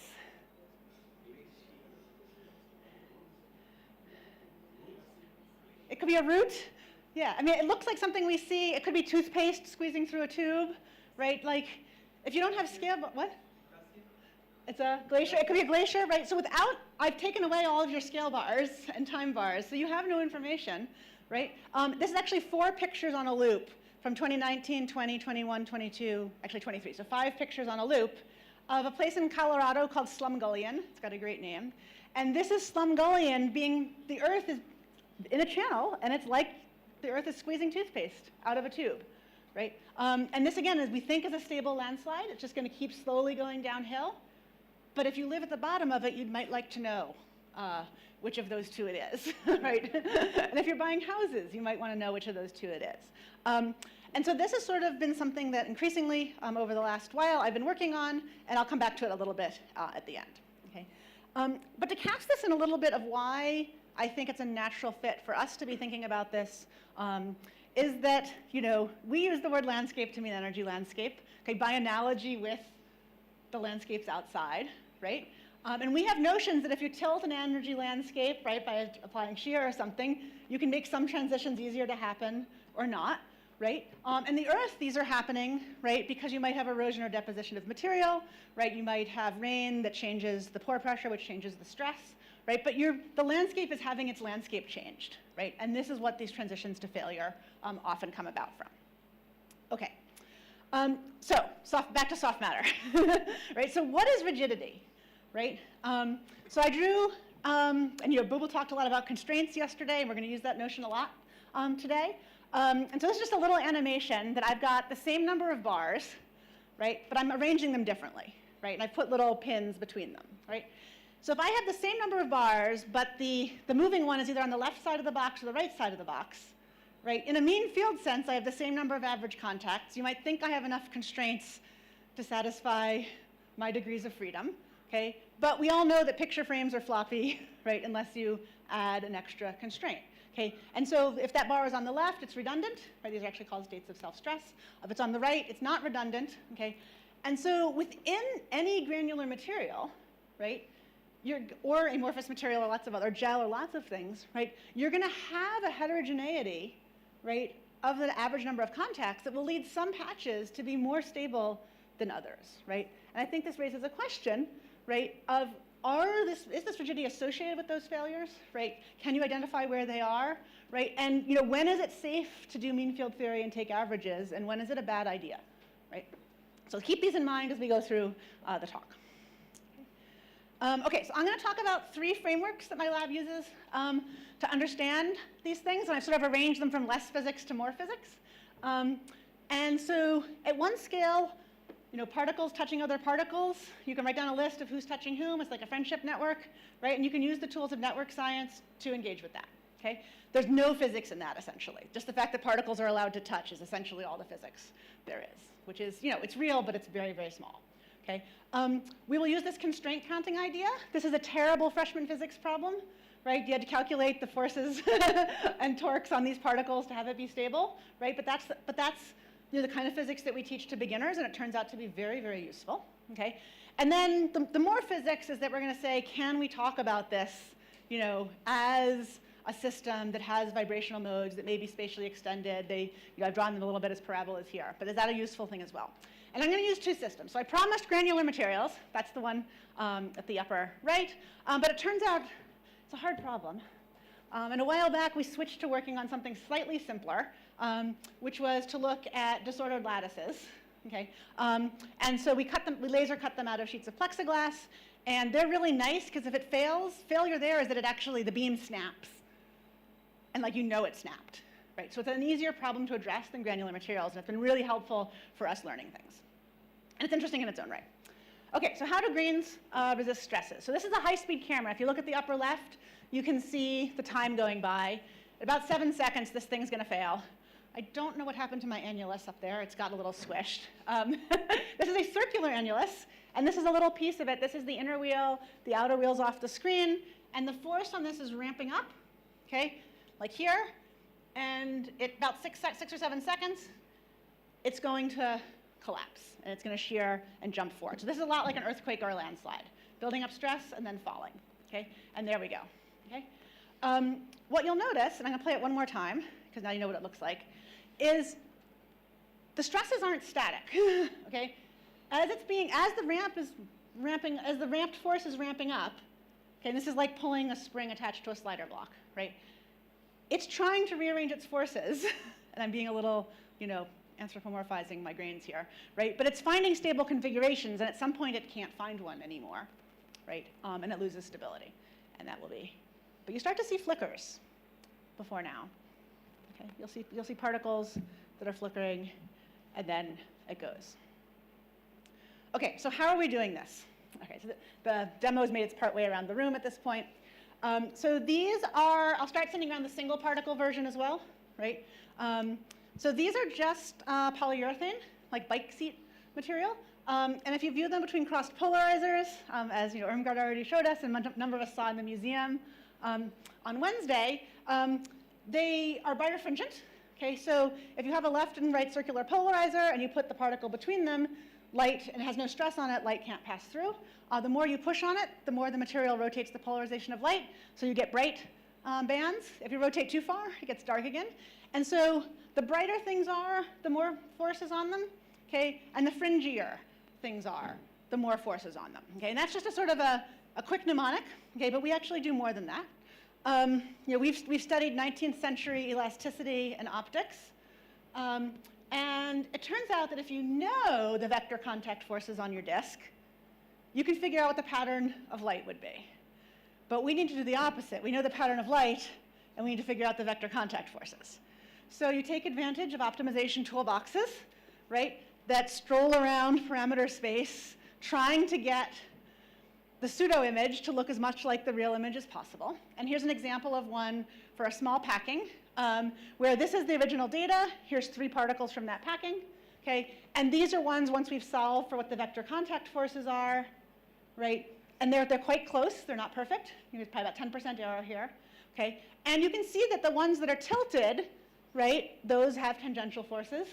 The ones that are straight in just have normal forces. And so we can write down, and this is nowhere near as precise in space or time or force measurements as a simulation, but it has the advantage of being real. It's pretty good. It's pretty good. Yeah, it's 10%, right? So there's errors, but and we have to deal with them. But so when they're dynamic, it gets a little bit harder, right? And so what you're going to see over the course of this talk is you're also going to see us getting better at doing this, right? Cameras get better, they get faster, resolution gets better. And so you'll see smaller pictures earlier and larger pictures later. So what's the percentage deformation? You can actually, let me put it here because you can totally see it. These are the same particles I'm passing around. They're about the stiffness of a racer, right? And you can see that it's about 5%, maybe as high as 10% compression. So they're outside the Hertzian. They're outside the Hertzian regime, almost certainly. Yep. And they actually don't fit a Hertzian force law very well, right? And there are errors associated with that, right? Yeah. Okay. All right. And I guess if you haven't seen things like this before, it's worth pointing out that basically any particle that's stuff made of stuff, right, is going to have some of these features, right? That you have forces being transmitted heterogeneously, right? You often get chain-like structures, and that's just Newton's laws, that if I push on you and you push on the next one, you're going to start to get correlations, right? And there's more sophisticated reasons as well, but as a hand-waving argument, this is not a surprise. What is a surprise is that everyone agrees that force change should be red. Yeah. So if this was an isotropic system, I wouldn't call it chains. Well, I didn't. I said networks there. Yeah. Yeah. Yeah. Just say force network. Right. So but I want people to imagine in their head that if you had a chain of balls, you're going to be propagating just by Newton's laws along them. So it's not a surprise that you see chain-like structures in many cases, right? But as Bubal has pointed out, and I will emphasize, the chains are not the unit we should be worried about. And I don't think there's any slides left that say force chains, but 20 years of habits are hard to break. Okay? And so there we are. And actually, the colloids one are actually quite different measurements. Itai Cohen is measuring the vibrations of the colloids. And so these are collisional correlations, right? So these are all quite different in nature. Okay. All right, so Bubal showed this picture yesterday, right? That if you have these networks, you can read the history off of them. I haven't done the kinds of analysis that Bubal showed. We've been looking more, this is some really, really fresh work at the particle scale. If you look at one particle, can you tell from the single particle measurements what kind of history you were treated to, right? So the left side, this is postdoc Carmen Lee, very, very early data. So probably will change in a couple of weeks. Okay, but what we're seeing, and this is inspired by the work of Rothenberg and Bathurst, this wonderful civil engineering paper from, 35 years ago, which predicts that you're going to see changes in the orientation and the amount of anisotropy even at the particle scale as you shear a material. Okay, and so in these ones that are tangential forces, those can either be plus or minus, right, because I can point from either direction. So I think the blue is plus and the yellow is minus, but that's a sign convention, right? And then the normal forces are always positive. Okay, and you can see these don't have the same orientation, and the contacts are fairly isotropic, right? They'll get less isotropic, we think, as it's sheared more, while the tangential forces show more serious differences. We do not understand this plot yet, I'll just say that. Okay, this is work in progress. Okay, one of the things we're hoping to do with that is understand an earlier observation. This was done by a former student in my lab, Efrem Billerlang, and this is not the main point of his paper, but it's this plot that we really don't have a deep understanding of. Okay, so these are 3 samples with particles like you've seen sitting on an air table, so they're floating on a gentle cushion of air. Okay, and the walls can be moved. You can either move both of them, that's shear. Okay, we call it shear and unshear, depending if you go this one in and that one out, or vice versa. Uniaxial compression and biaxial compression. Okay, and if you take 8 particle clusters, and on that cluster, you say how much free volume is there, so that's 1 minus the packing fraction. And if you measure what the pressure is, and I've left the units off of this so you can focus on the picture, right? That if you compress something under shear that's volume preserving, this is a straight line vertically, okay? But you increase the pressure, right? You also increase the shear forces as well, but I've just plotted the pressure here. If you are doing biaxial compression, as you push on it, right, the amount of free volume goes down, right, and the pressure goes up. And what's really interesting is that the uniaxial case is an admixture, as we expect from tensors, of the other 2, but you don't see a line that's halfway between those. You see populations of both, right? So it looks to us like within uniaxial compression, some small subset is either feeling like it's personally being biaxially compressed, or it's personally feeling like it's being sheared. And we don't understand this, and we are at work on it. Yeah. Uh-huh. So these are averaged over all 8 particle clusters? Yeah, averaged over all 8 particle clusters. And actually, it's a weirder plot than it looks, because we take our data by making constant strain steps, because that's how motors work, right? And then we rebin the data by things that are at the same pressure, right? So it's a complicated data analysis to get to this plot. Yeah, so we don't have constant pressure experiments. We have constant strain experiments to which we have binned the pressure, and that may have implications as well. Yeah. The local strain that you experience, of course, will be different from the global strain, right? Yeah, exactly. And so this is the local. This is on 8 particle clusters. Right. Single particle clusters are too noisy. By 4, it's okay. 8 is the graphs start to look, coherent. Yeah. But you're saying it's still not okay. But it's still not okay. Like, I'm sort of like, we never, and yeah, so up to 20, we still see this, like, we haven't sort of self-averaged in a way that I was expecting to. Yeah. So is the morphology of the clusters so they are all 8? These are just 8 particles that we don't know anything about. They're just 8 particle clusters. No, so is one more compact or one? Yeah, so that's what the compactness is, right? So this is the volume, if you draw the Voronoi volume of that cluster, right, and what its pressure was. It's a 2D histogram of a population. We just measured lots and lots of 8 particle clusters and then binned them into histograms. Yeah. So do you have any relaxation in this system, or So for this data, we make a step, we take a deep breath, the camera does things, then we make a step, we take a deep breath, the camera does things. The movie you saw was dynamic, and we'll get to that data later. But like I said, there's a progression of experiments here where we're getting more and more sophisticated at what we're capable of doing. At this point, our camera could take single pictures, because it was a high-resolution camera couldn't take a movie. Right, yeah. Right. So this is why this is done quasi-statically, because that's all we could do. Whether or not we should have done it was never really the issue. Yeah. Yeah. I just wanted to, Yeah. I just missed that point. What sets that 8 particle clusters that I missed? Okay, so the origin behind this is we weren't sure how many particles we should average over to make our data look not noisy, right? So we said, is 2 enough? Is 3 enough? Is 4 enough? It's the minimum thing that is less noisy. That's why. Exactly. And so we're like, and everywhere between like 4 and 20, it's all about the same. And so 8 is somewhere between 4 and 20, right? Below 2, like below 8, below 4, things get noisy, yeah. And you sort of don't want to go below a T1 event, I think. There's a good argument for not going that low. And at 20, you're starting to get problems with seeing the walls. We actually were analyzing the central region of this and not near the walls. Okay, so another thing that's worth knowing, and if the experiment comes back around, you can play with this yourself, that the force network, I got a chain there still. All right, it's very sensitive to tiny changes that you're going to make, okay? And so you can actually play with this yourself and see it. What this is an experiment that was done on, again, this flat table, and we opened up the box, let the forces relax, and then closed the box again. So the wall moved in and out, and this is not really a movie. It's just us remaking the same configuration in quotes over and over again, and you will see that every time there's a slightly different pattern of force chains, right? Because the particle that's come in either glances this way or glances that way, and that causes some effect, okay? And I want to emphasize that when, yeah.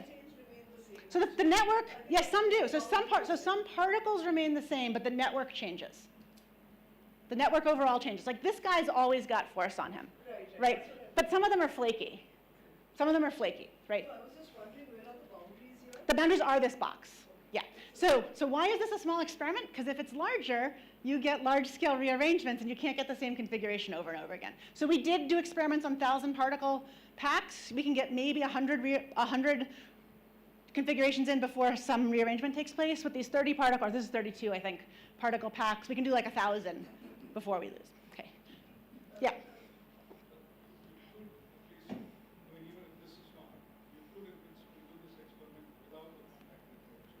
We could actually. We have done that experiment as well. So that's actually this paper.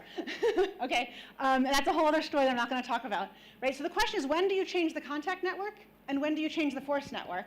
And those are two different things. Right. They're two different things. Okay. I don't have slides on that today up here, but I'm happy to talk to anyone about it. The point I wanted to make about this is why this happens is that we are not doing simulations. Right. These are real particles that were cut by a real person in a real machine shop.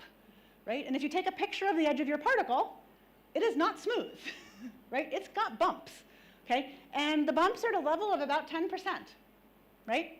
And so if this guy's coming down and he hits with his big bump first or his small bump first, you know, that's slightly different, okay? So these are real particles, and that is generating a source of noise for us that I think doesn't exist in simulations, okay? Just fundamentally different, okay?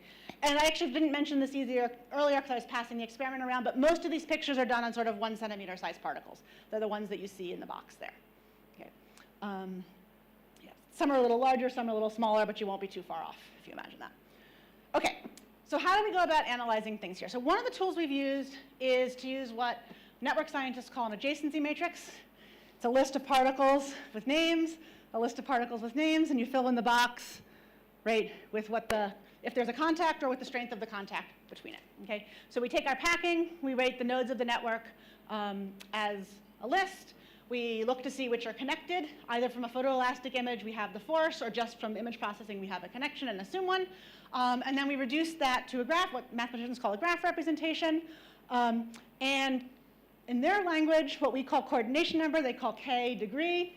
Completely equivalent, right? And these are what the adjacency matrices look like for some small packings, where you either just say binary, yes, no, there's a contact, and we're getting that from the force chains, or you weight it, the edge, by the strength of that contact. And we usually use the magnitude of the force, although it depends exactly on what we're doing.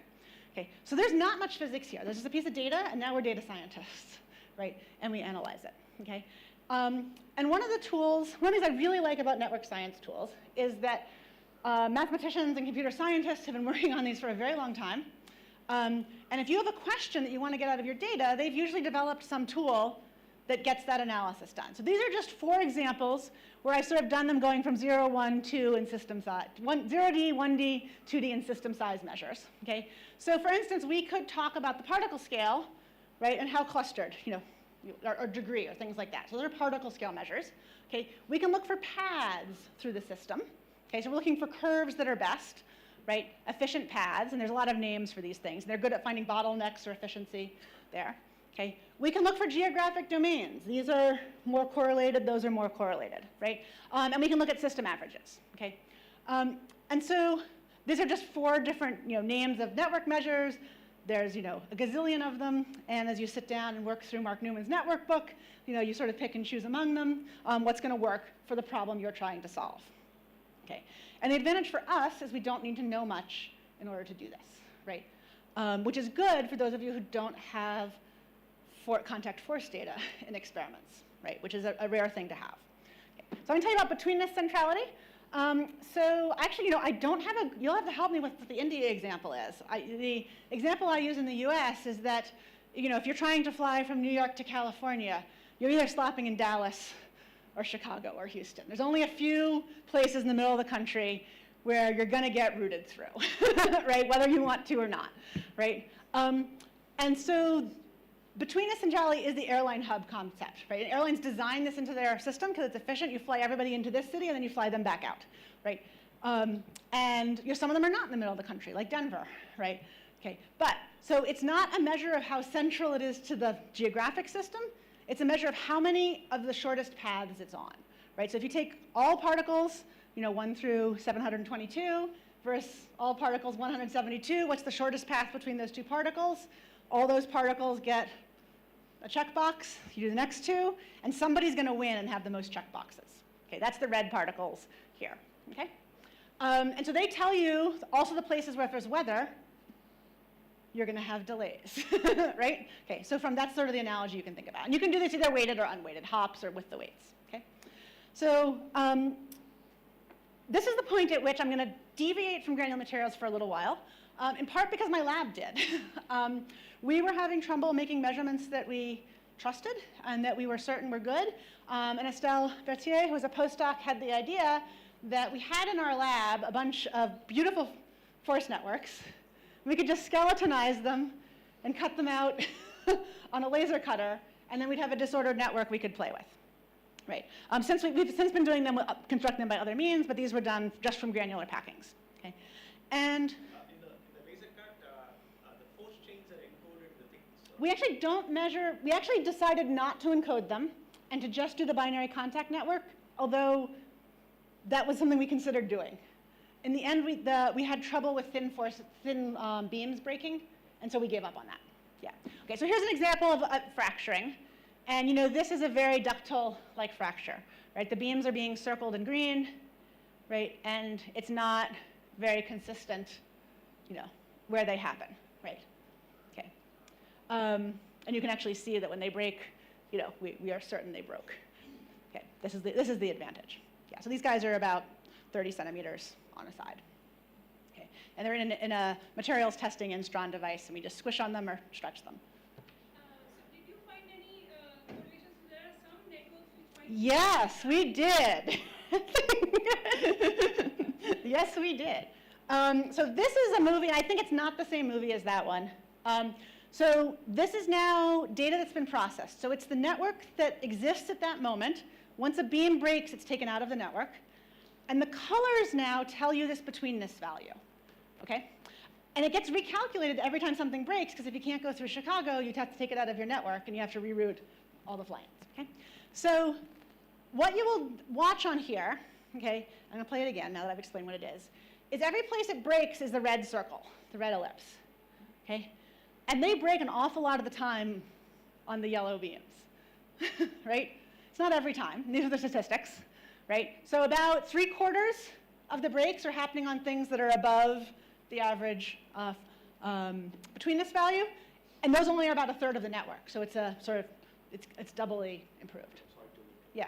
So where they break in this lattice network, so if you go back to your original particle configuration, are those the... We don't know because we can't do that yet.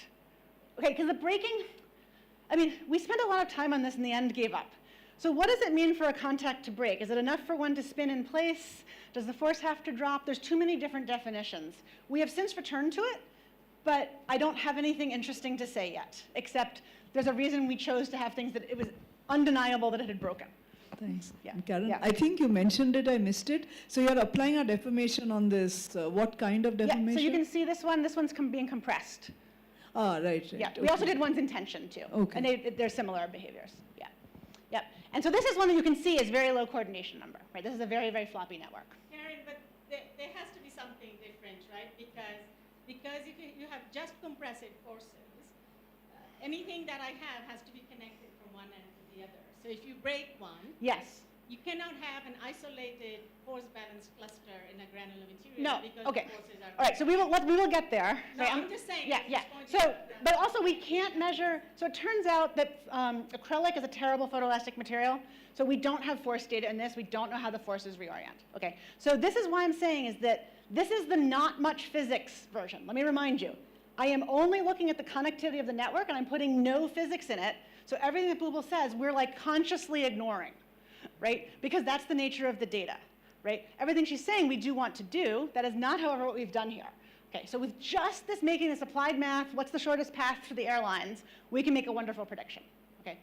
It's not the only way to predict this problem, okay? So physicists have worked on this as well, right? And so if you do something, it's equivalent to a fuse model in many ways, that if you load it too far, like you go past the fuse and it breaks, so you can write this as a fuse model. So instead of displacement and force, you have current and voltage, right? And if you do that, let me walk through. And then we also do one where we do the full like engineering problem, torques on beams and deformations, right?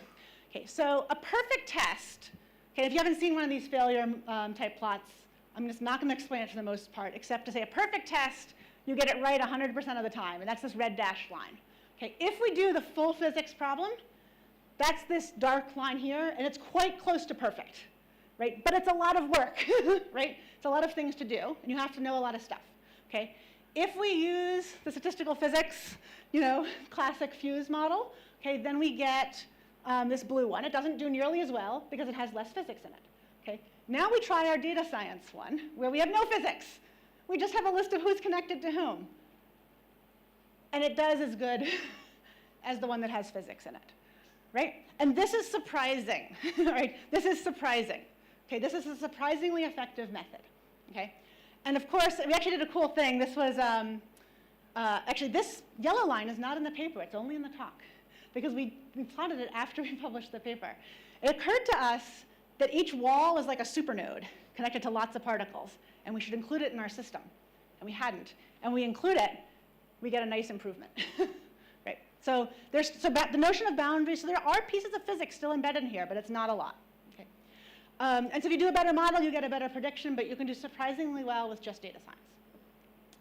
Okay, so we can do better than this, right? We can talk about, we actually know things about disordered networks. We can calculate their average coordination number. We can do experiments. We look through our pile of granular packings, find ones that have different coordination numbers, make them. These are all compressed ones again. And what you can see here is that the ones that are lower coordination number and are floppier, right, tend to have this ductile-like distributed failure. And as you start to constrain the problem more, you end up with something that are more like cracks, okay? And this is just data, right? This is just data. This is not an explanation, right? Okay. And if you look at the force displacement curves for these, you actually see two things going on. So during the initial phase of loading, this is not linear, because it's not a linear spring network, okay, nor collectively, right? You're going to have the beams inside there rearranging themselves, right? So they're going to be bending at the nodes, right, to accommodate the load, okay? And then at this first force drop, right, there has been a failure. The load has had to redistribute it. We don't know where it went. We only know which connections still exist, okay? And at the end, you have a system spanning crack, and so you can see this one here. It's quite wobbly, and we have two pieces sitting in the lab, okay? We know it's a system spanning crack because it falls apart, okay? So we go up into that point, okay? And if we do that, so this green one I just showed you, okay, is now the very bottom one on here, okay? So as you go to higher and higher coordination number, right, it gets much stiffer, and you see just two drops, these two cracks. You don't see this distributed failure pattern. So they're quite different from each other. Okay. So we can go through and look at rigid clusters on these at various points along the way. Okay, and so this is Silke Henke's, who Bubal talked about yesterday, on her rigid cluster finding code. And these are just some examples of initial configuration, so not progressive. So in the initial state, at a low coordination number, medium coordination number, and high coordination number, what the rigid cluster was. Okay, and I would argue those look very different from each other, right? This one's system spanning, right? These are not, right? This is all very localized, right? So I don't have more to say on that subject, right? This is as far as we got on this project. But clearly, these are the sorts of things you want to follow through progressive failure. Yeah. Do you see differences in the dynamics of failure? Yeah, so the dynamics, if you just do, like the green one is super zigzaggy, and the ones that are on the right-hand side are single failures. So yeah, the dynamics look, so I could tell you which of these, from these plots, I could tell you which were brittle-like versus ductile-like and what the pattern of failure was. The brittle-like ones, They go through, yeah. And so we can sort this on the left-hand side of the plot if we look at the coordination number, right? So you can look at the crack width, and you can look at the load at failure, and both of them follow the same transition. Yeah, so the crack width is very wide for a ductile-like failure, and it's one beam width wide for a crack-like failure. Yeah. Can you flash those rigid clusters one at a time? Yeah. So you're telling me the structure on the left, that's 2.4, is actually not rigid. It's not rigid, and actually, we have trouble loading these in the experiment as a result. They're quite floppy. Yeah. So I think it's not a perfect. Can it support any state of cell stress? Well, that's a good question. I think, so these are, so the Pebble game is only an approximation, right? And I think that we are underestimating the amount of stress can be stored, but that's a good question. Okay. At this point, we were ready, yeah. So, sorry, what is the definition of your rigid cluster that you were? So, okay, so this is the, okay, so let's say I have a set of beams. Actually, it's coming up in a minute for the granular problem, and we'll just save it for then, okay? Okay. Yeah. Oh, yeah. Regarding the predictability of the fractures, because you have certain contacts, you know the contacts, and you know there is a cascading effect also once something is happening. Now, on the basis of the contacts, if you want to predict the directions or... I'll jump forward. Okay, oh, yeah. You've asked for, okay. I have one example of this because we didn't follow dynamics. So we have one example, but it's pretty damning that a brittle-like failure went down between what we thought were rigid clusters. I don't know if this is more than a one-off, which is why it says I don't know yet, but it's promising and it's interesting. Yeah, but we don't know that yet. Okay. All right. So having had these successes, we were simultaneously digging back into trying to tackle the granular problem again. And our data was getting better. We could start to look at rigid clusters. And so this is data that Jonathan Colmer took when he was a postdoc in my lab, and Jen Schwartz's PhD student, Kwang Lu, picked up the analysis on after Jonathan went off to a real job. And this is now a description of the Pebble game, okay, for the granular system. Okay? So you go through your data, and you have to assign, based on the friction angle, whether you think it's a sliding contact or a frictionally engaged contact. There is noise involved in this. This is not a high degree of confidence. Okay? So we do it as sort of a scan to see how bad it is. Okay? You then say to each particle, every particle has 2 translational and 1 rotational degrees of freedom. Those are the 4 dots, the 4 pebbles. Okay? And then each bond is a double bond if it's a frictional contact, and it's a single bond if it's a sliding contact. So if you're going to be rigid, you have to have enough constraints to satisfy your degrees of freedom. Okay? And this has been written down by Mike Thorpe a long time ago, something called the Pebble game. It works in 2D. It does not work in 3D, right? But you can go through, and at the game you play, there's rules about where you can move the pebbles along different bonds. And if you can't move them, then that bond doesn't get covered with a pebble. And then you're like, that's a floppy bond. Okay? And so you go through, this is one where it's been played. Sometimes you get redundant constraints, right? This is, it's a waste, but that's how the system is, right? And that's the state of cell stress. Yeah, that's the state of cell stress. But it's a waste in terms of establishing rigidity, right? You don't need 2 bonds to establish rigidity. It's over-constrained. It's what's called state of cell stress. So we do see a lot of that, okay? But you can think of it as if I'm wasting 2 pebbles on a bond where I don't need them, then someplace else isn't getting its pebble, right? And this is why taking averages is a dangerous thing, right? Okay. And so you can decompose this into these are all connected through bonds that are sufficiently constrained, could be singly constrained or could be a state of self-stress, and then you can look at those, okay? So this is one way that people have tried to understand rigidity in soft matter systems. And I'm going to tell you about another one that's a little harder to imagine working. Okay? So if I were doing simulations and I knew that all of my particles were in some potential well, I could take a Hessian, right? And I could go, this is what's responsible for giving me nice, plane waves and Debye scaling. And then for disordered solids, you'd have an excess of low frequency modes. We heard about the boson peak the other day, okay? And we can classify systems, okay, by this into areas that don't have much displacement, right? And they're under these modes. Like a mode that doesn't have much displacement, okay? That's something that's rigid. Like that's the definition of rigid, right? It's a low energy mode, not much displacement. Sorry, high displacement, a stiffer one, low displacement, okay? And you can classify the system this way, okay? In order to do this, and I put this on the right, we do not have parabolic wells here. We've got friction, we've got dissipation, okay? And so one of the things that Zilka Henkes had done a number of years ago is sort of write down an effective potential that includes the friction. It's illegal, right? Right? And it works for simulations, okay, to have done this. So it's been checked in simulations a while back, okay? But we're going to imagine that our system is in this energy landscape, right? That's a bit fictional, okay? But it's close to what the energy landscape would be, okay? And we're going to look for regions of low displacement relative to the low frequency modes, okay? And that has a lot more physics in it than this, right? This is the force view, that's the energy view. You'd hope they were saying the same thing about the system, right? If we've studied our physics and learned something, we don't want these to be too different, right? And so here's an example. So it's with increasing packing fraction A, B, C, D. Again, we see clusters, right, that are percolating. We can neatly separate low energy from high energy. In all cases, there's a nice valley between them. This turned out to be easy, unexpectedly. We were expecting worse things to go on there, okay? And we can look at the rigid regions that were done by the energy landscape method, the Hessian, the fake Hessian, by the Pebble game, okay, and what I have spent 20 years calling force chains, okay?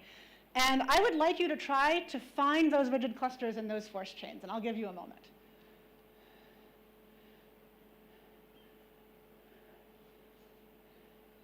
It's not good. It shouldn't be good. This is what Booba was saying yesterday, right? It's no good. Right? Yeah, right. It's no good. We tried hard because we wanted to make sure, we'd had people ask us this in talks, and we wanted to make sure it was in there in the paper.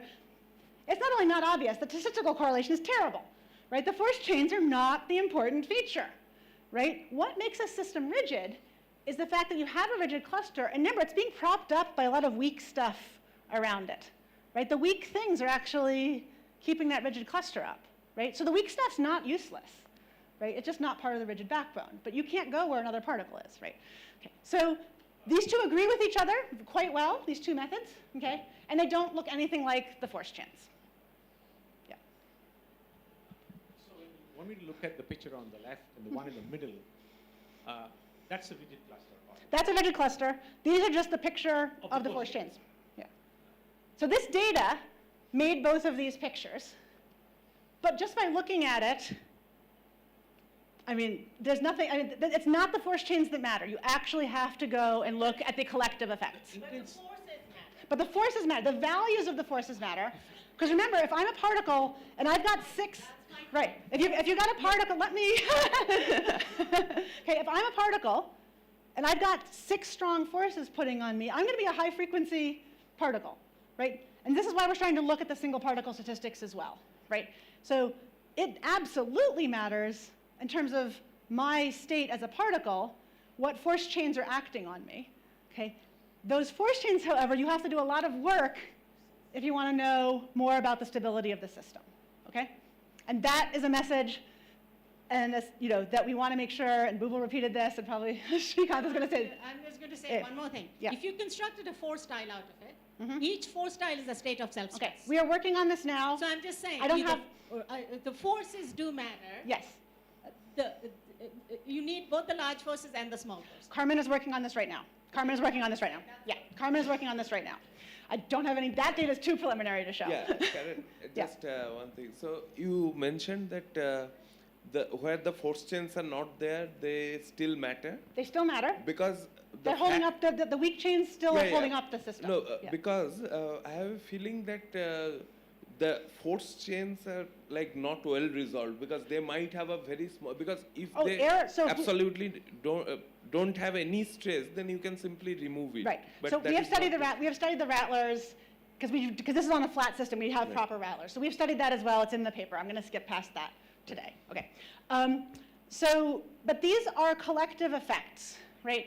If I did, and you can see mistakes in here, like probably I missed a force, right? So you can see data mistakes in here, right? It is surprisingly robust to us making data errors, right? Yeah. Okay, go back, yeah.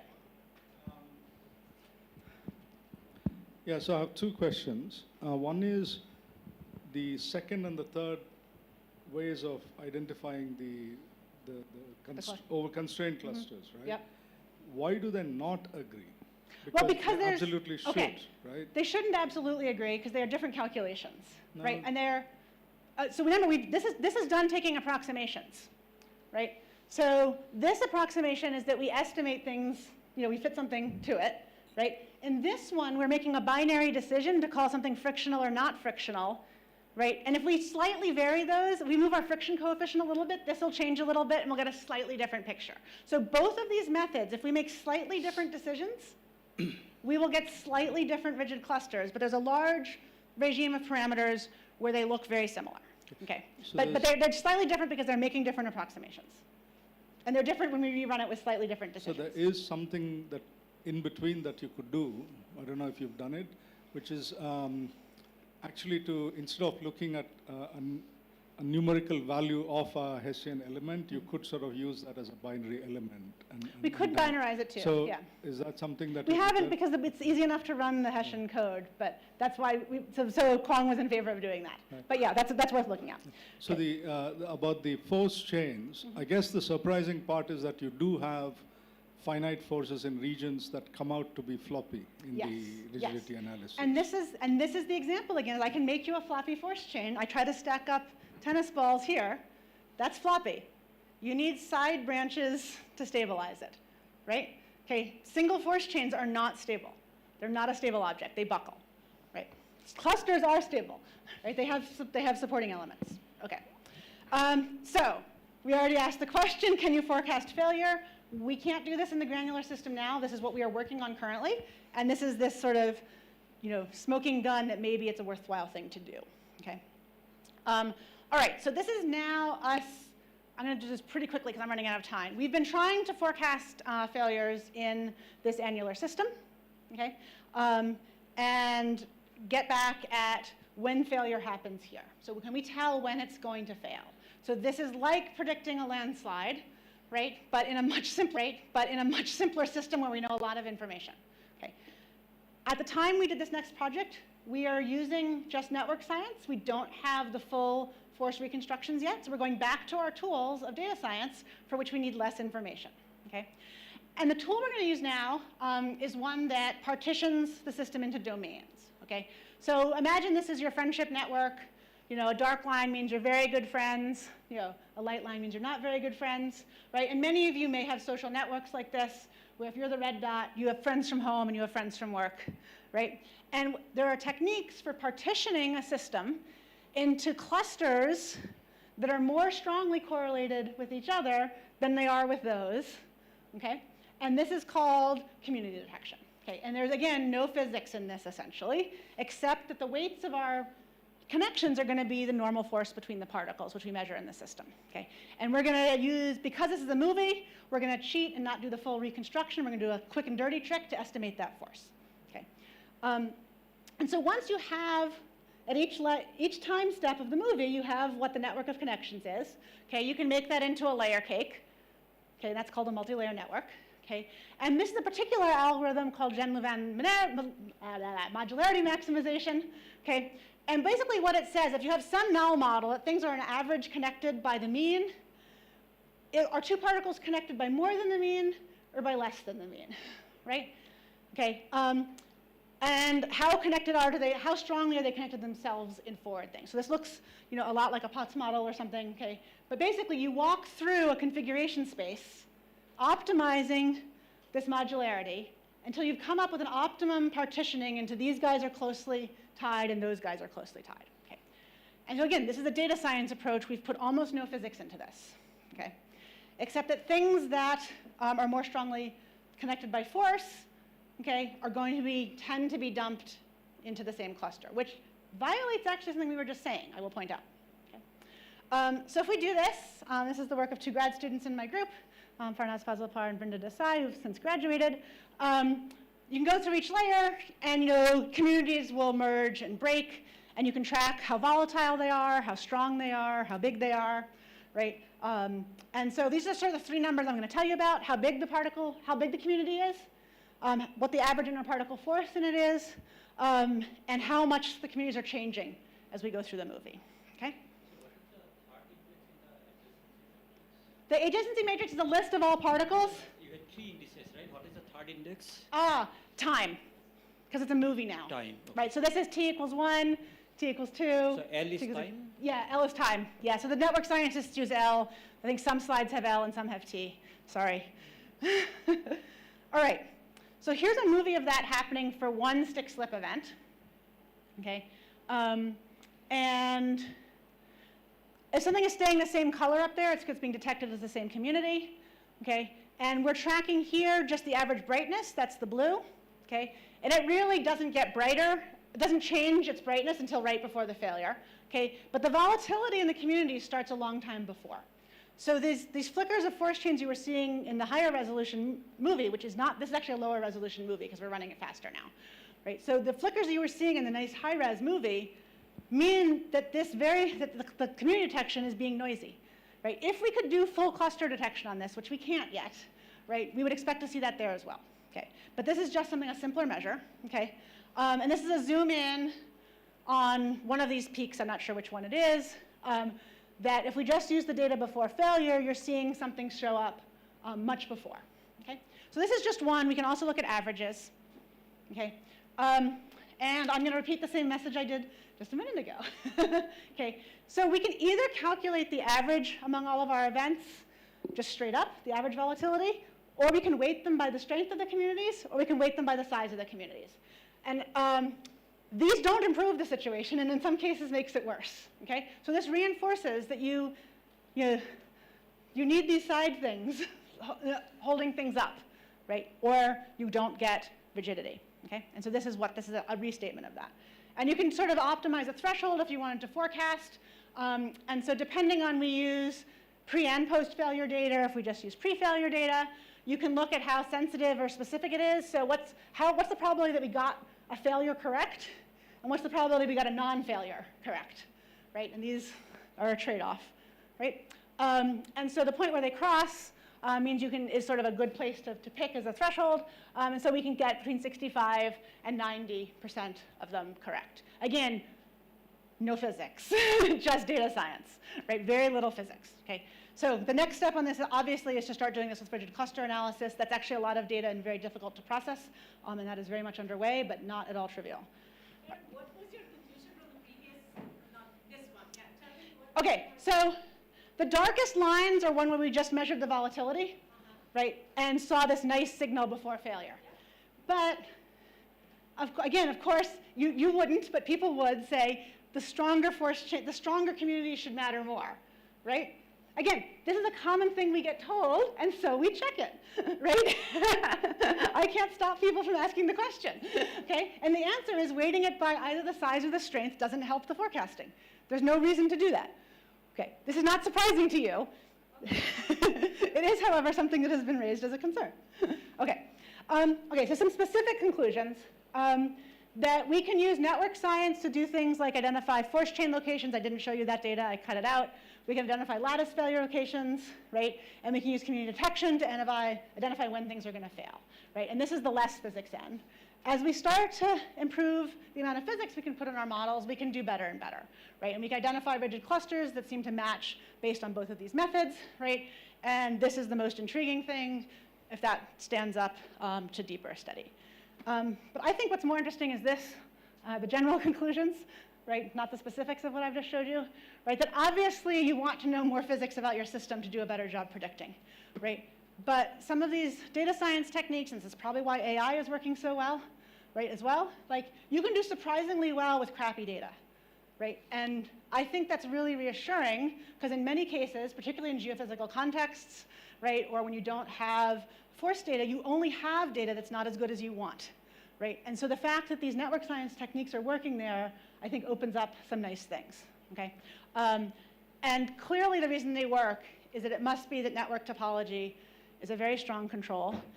You know, maybe we shouldn't be surprised by that because we've learned RG and the degree of connectivity and the type of connectivity change the nature of transition, so maybe we shouldn't be surprised, but I think it's worth pointing out. Okay, I want to say two quick things. We have done this on landslide data, the same network method, and it largely works. So we can, and so this is something you can take into the field. And the last thing is that, I can't remember who asked the question of how the other day, right? The how. Here's the how. We rely on open science tools, and we contribute to open science tools. So we publish our data. If you want to learn how to do the photoelastic analysis, we have a review paper, and the Bob Berenger Diaspora now has a very nice website you can go to learn all of the methods, and you can even contribute them as you develop methods. The rigidity toolbox, Zilka has published. The network methods, I'm using stuff from applied mathematicians and computer scientists. I'm not creating those myself. So we give and we receive. And that makes it a lot easier to do good science. And since I'm here for the next 4 months, at some point, I'm going to be organizing a class on how to do some of these methods. And I will make sure it gets shared over here as well. Thanks.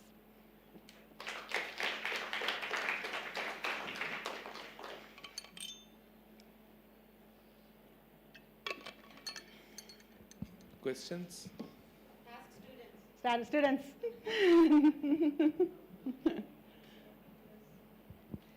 So in your, I know, it's given the power. Student has to be next. Right.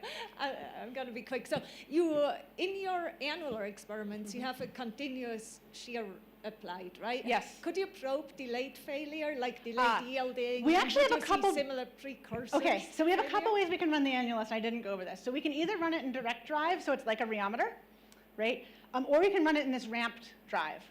And you can do load and hold experiments as well, and those actually see creep events following after. So there's a lot of things we could do. Yeah, we have not done many of them. Yeah, but there are things like that that look like they're there. Again, related to the precursors, can you just go back and tell what is happening physically? I couldn't catch it. Okay, so I'll use this one first. Okay, so we take an event that we know happened because we took data, and we look at a window on either side of it, okay? And one signal is that this is rising. But the problem is, it's just rising with a straight line. There's nothing to say it's gonna be this one or it's gonna be that one, right? Okay, so clearly it's not reaching a threshold of brightness and then failing. Like, that's clearly wrong, right? And so what you get, if you look at just, d-force dt, where I'm gonna call brightness force here, to be a little dirty about it, that's this blue line changing. And it doesn't, the only derivative is during that fall. It's not a useful precursor, okay? If instead you go through, and again, at each little block we center it, and we do this multi-layer community detection just locally, right? And we look at the volatility of the communities. And for some analysis, we actually stop before we get to failure. And for some, we include data after failure. Of course, you can predict better when you have data after failure, right? But you can predict just fine if you use only the pre-data, and that's the red, okay? And then we average these because each one's slightly different. Yeah, so so the red and the black here are the signals from the data science analysis. Yeah. Sorry, so what you're plotting are the slopes. So the blue is the slope, and the red and the black are the value of the volatility in some units. Right. Yeah. It's not a slope. It's the actual value of the volatility. Yeah, so, okay, the two things I don't understand. Yeah.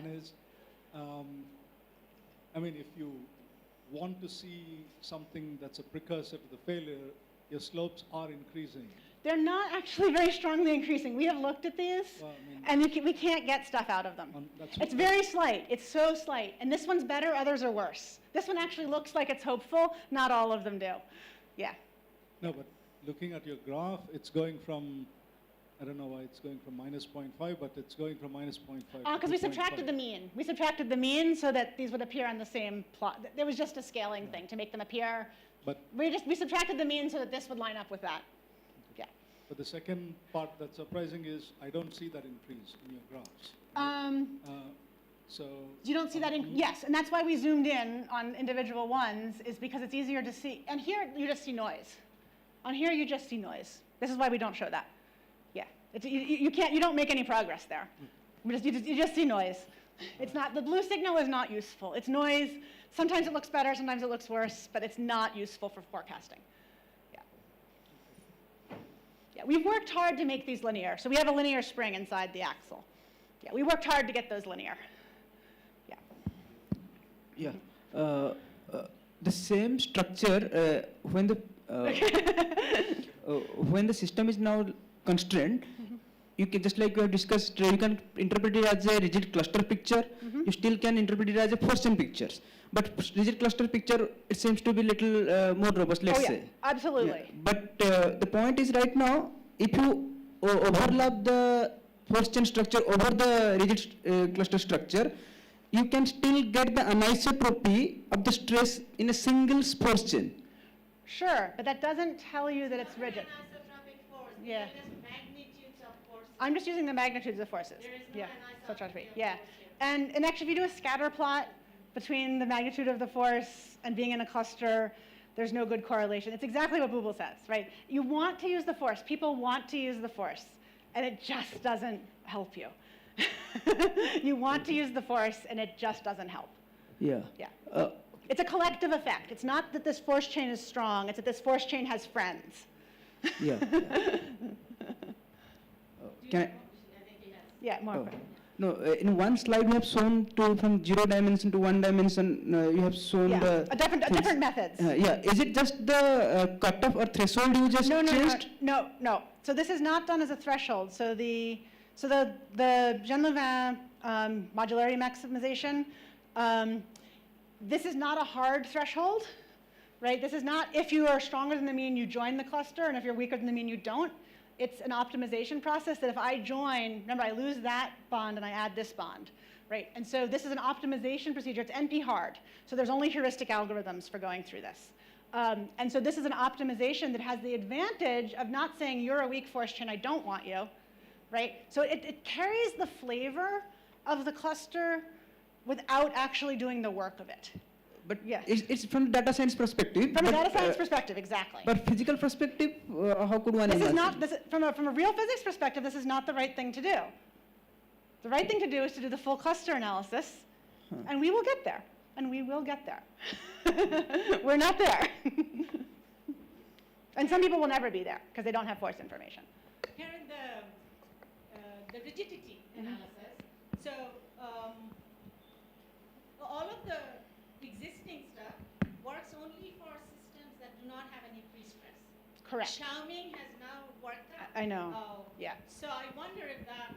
So as we start to work on, if we go back, we're going back to some of these lattices now a slightly different way, and now we have some more sophisticated analysis we can do. So yeah. Google, what was the word that don't have Pre-stress. Pre-stress. So all of this analysis depends on the fact that you have a zero, all of your springs are at equilibrium length, there's no pre-stress, and then you do the network analysis. Yeah. That's where it works. Right. So you don't have any information about the pre-stress. Yeah. So I'll pass these around. These are the networks that are coming. These are the networks. That's why these are these are the networks to come. We're going to have nicer networks. We're going to have nicer networks than these. New grants just got funded. There'll be more coming on that. Yeah. Yeah. So I think this is really interesting, and I think one thing to maybe think about, and I wonder if you've already thought about it, is your new analysis tools from data analysis I'm guessing are super fast. Some are faster than others, but they're pretty fast. They yeah. could be, let's say yeah. in principle. Yeah, they're in principle, fast. some of them are more optimized than And others. the same computer that's acquiring the images can give Could you the run answer these, right yes. away. So could you think about sort of exploring control? Yeah. And when you see an earthquake coming, I think people explore thought- interventions. and Yeah, stuff. I mean, and earthquakes are hard to intervene on. I mean, I think the important thing with both landslides and earthquakes is getting people out of harm's way. Oh, sorry, I wasn't talking about real earthquakes. Oh, yeah. I was just talking about your little Couette cell. Okay, Like in your yes. Couette cell, you see, you see. Sprinkle oil on the No, salt.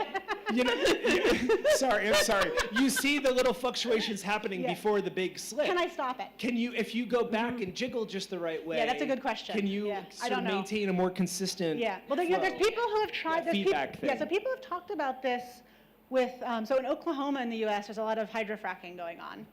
And the hydrofracking actually is generating earthquakes because their noise and stuff gets pushed over Coulomb failure. And it's an open question whether having frequent small earthquakes, what? No, but she, but Right, still, no, let's- but let's this is connect it. why I think this is promising. Yeah. Is because this hydrofracking generates frequent small earthquakes, and the Midwest is a place where there have been very occasional, very, very large earthquakes. There's a big fault, the New Madrid fault. Yes. So there's an open question that we won't know for a couple hundred or 1,000 years of whether or not you can perturb things and then change the state of the system. And it's a neat idea, and so it'd be really nice to test those in a system where we don't have to wait 1,000 years, because Exactly. I don't know who in the back wants 1,000 years before they get their PhD. I mean, that seems like a long, a long stretch. That's very cool. Yeah, but I think things like that are possible. Yeah, but people do add noise. So Chris Marone and Paul Johnson have done some experiments with vibrating faults, analog faults to work on this problem. So, I mean, all that beautiful work is in 2 dimensions, and you're speaking of earthquakes, but that's obviously 3 dimensions. So, can you what can you say about 3 dimensions? Okay, so one is some of these methods don't work. And so we have some method development that needs to happen and may or may not be possible. Okay, I will also say that is a 3-dimensional system. That is the Mud Creek landslide. That is Highway 1 in California. That is an entire mountain that came down. And we are using some of these methods on displacement data from that, and it's a real 3D system. But the thing to remember is if I take a cut through this into the earth, okay, okay, so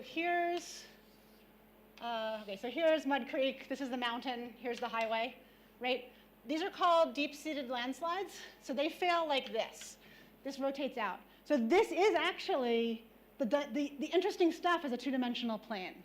Okay, so it may be true that that's a reason that we get away with it. Okay, why don't I work in 3 dimensions? I can't measure forces in 3 dimensions. We will get there eventually, and then we can work in 3 dimensions, and by then maybe methods have caught up. But at the moment, this is the only place I can work, both from a data analysis and from an experimental standpoint, and so that's why I'm working in 2D. Yeah, it's not because I think 2D is the most important thing to work on. Yeah, but epithelial sheets are quasi-2D. I mean, there's lots of systems that are quasi-2D. Ice flows. There's lots of systems that are quasi-2D. My question was, what is the nature of data used for this? But you already Oh, this is cool. So you can get satellite data about the displacement. So these INSAR satellites fly over, well, in Europe, they fly over every week. In the US and other parts of the world, you get them every 2 weeks because it's a European satellite. But we get data every approximately 2 weeks, and you know how far each point moved. Okay. You put sensors there in We don't. This is all satellite data we download. So this is actually remote sensing data. And if it's been moving, we know that it's got a rheology that is, let's just call it flowier. Right? If it's steeper, we know it's more susceptible to failure. And so we're not using force data. We're using a different kind of data, but the same ideas. And what you get from the surface Is apparently enough. Apparently enough. It was never a guarantee this was going to work. This was never not at all a guarantee this was going to work. We are starting to work on some sensor networks. I've been learning to use geophones, so we can sort of instrument hill slopes, and that's a process that'll be longer for us to learn to do. But I'm learning to do some stuff where we're actually on the ground. Yeah, so if folks are interested in getting involved in the Earth being soft, talk to me at some point, because I have lots of ideas about how to get involved in that. Okay, we should stop. So Karen, regarding this comment that you just made about 3D being hard, meaning, so light sheet imaging across a 3D with the polarized light and analyze a one. No, so this is the terrible thing. The polarized light direction is this way. Yeah. If you're looking at the scattered light, you're hosed. But I'll tell you who can do it. So Ryan Hurley, who is an experimental god, is one of the pictures I showed up here. So he's now at Johns Hopkins, but this was his PhD work. So he takes sphere packings, puts them in a synchrotron. If you compress a crystal, the lattice spacing gets different. So he does simultaneous X-ray tomography and diffraction measurements, measures how the lattice spacing has changed. If the lattice spacing on that particle has changed, it's under higher strain. He then backs out from a model what the force is. And so those are interparticle forces measured in a real 3D system. This has about 50 particles in it. He can do like 1,000 now, I think. So 3D is coming. But he does one scan for several minutes. Maybe it's half an hour. And then you can move the piston, and then you do one scan and the data process. So 3D is on its way. And the hydrogel doesn't work? Hydrogel doesn't work. So you don't get, first of all, it's not frictional, right? And This is frictional. Yeah, that's frictional. Yep, these are silica. These are silica spheres. Yeah, so this is frictional. Hydrogel, and also the, but yeah, the light sheet works for hydrogels, but you don't get any tangential forces, right? And I will admit I'm very interested in tangential forces. Yeah. So for me, it's not been an interesting system. For other people, it's been excellent. Yeah. Other questions? Okay. So can I ask? Again, coming back to real earthquake data, so what do you need to do to this system to generate this force shock and aftershock? So we don't actually see, I have never analyzed it for force shocks and aftershocks. There are better systems for that. So these plastic particles are quite dissipative. And so people who work with glass bead analogs actually have better, and Chris Marone at Penn State and actually now in Italy, he's better at doing that. Because he has better acoustic emission data that's a lot better than ours. Yeah. So there are other systems that work better for that problem. Okay. So just increasing the system size doesn't help, right? Like we make them as big as we can. I mean, our experiments are 1 meter by 1 meter and have a couple thousand to 10,000 particles in them, and processing all of that data in a movie is hard. I'm not looking to go larger right now. And we still sometimes do tiny ones because we can actually do things more efficiently. Okay. Yeah. Large is hard. Yeah. Okay. If there is no more question, then thanks, Karen, again. Yeah. Thanks everyone for the wonderful questions.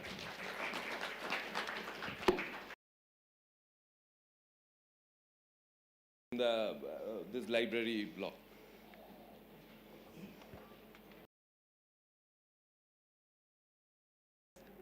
But out is in axes here. One is friction without friction. As I mentioned, is not unique. Like for person, but minimal jamming, I can jam. One configuration unjammed above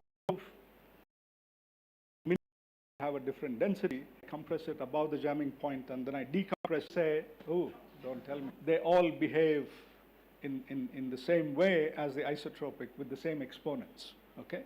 When I change from isotropic jamming to shear jamming with excess strain as the control parameter, I get the same scaling behavior, okay? All right. Now, so the next thing I want to talk about is this, the condition for the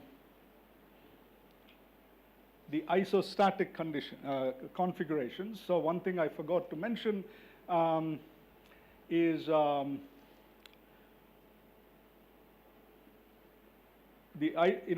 for jamming of frictionless spheres, the number of neighbors in contact,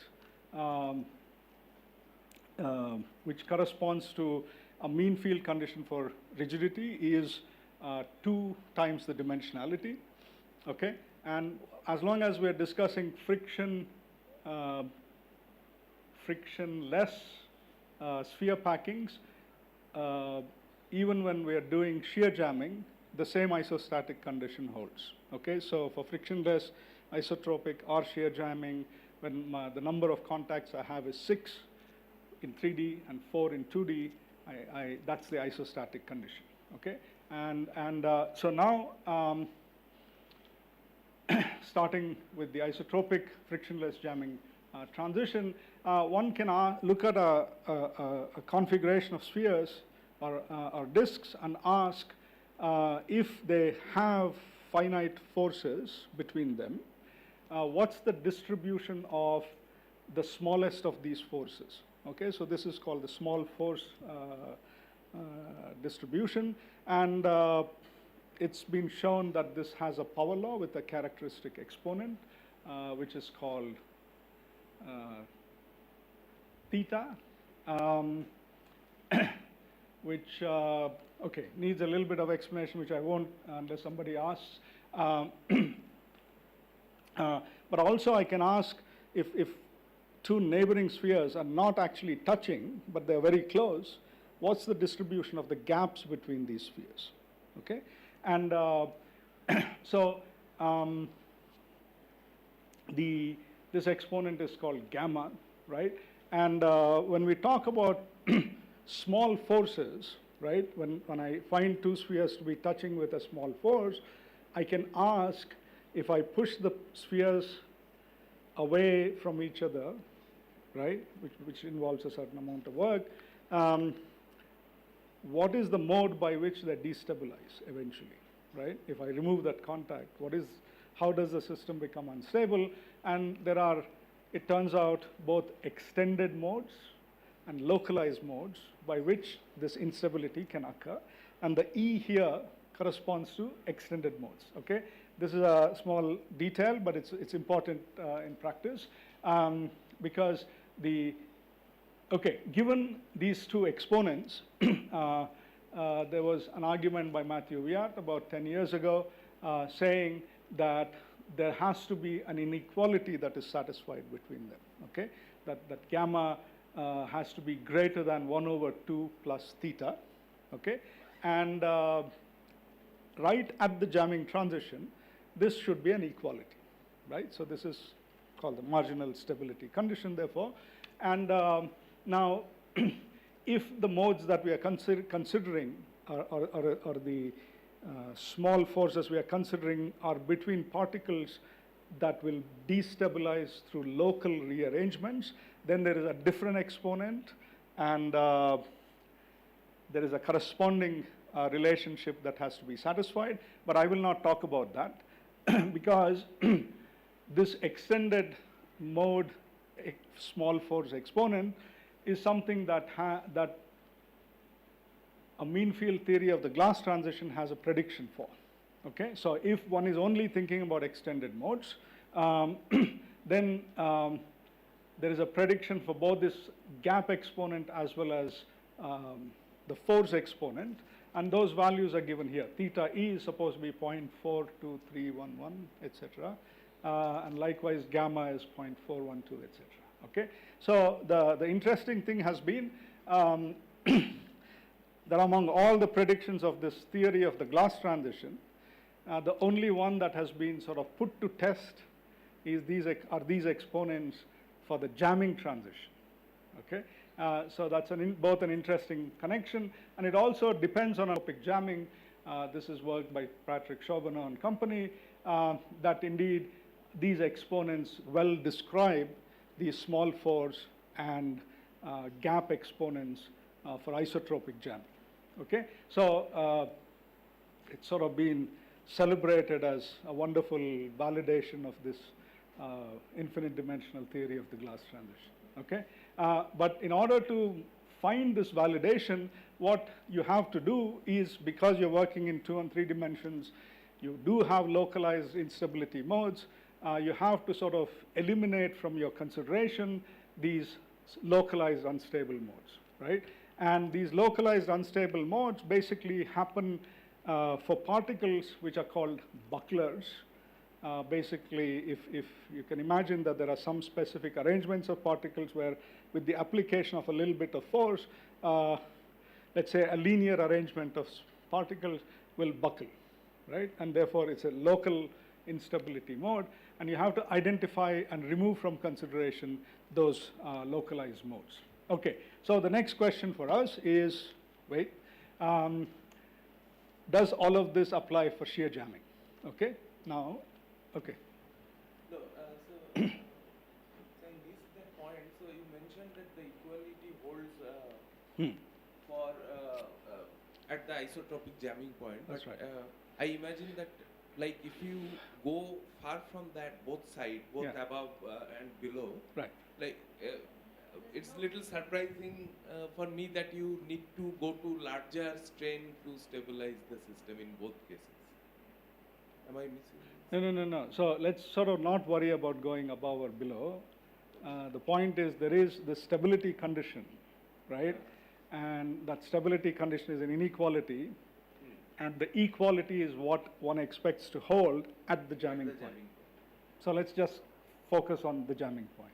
Yeah, so, so we looked at this for the frictionless shear jamming point, and so these are data for 2 and wait, they both say 3D, why? Oh, that was isotropic jamming and this is shear jamming, excuse me. Yeah, so just to sort of show a comparison of the quality of the data, etc., you basically find that indeed for extended modes or small forces corresponding to particles with extended mode instabilities, you do have an exponent which is the mean field exponent.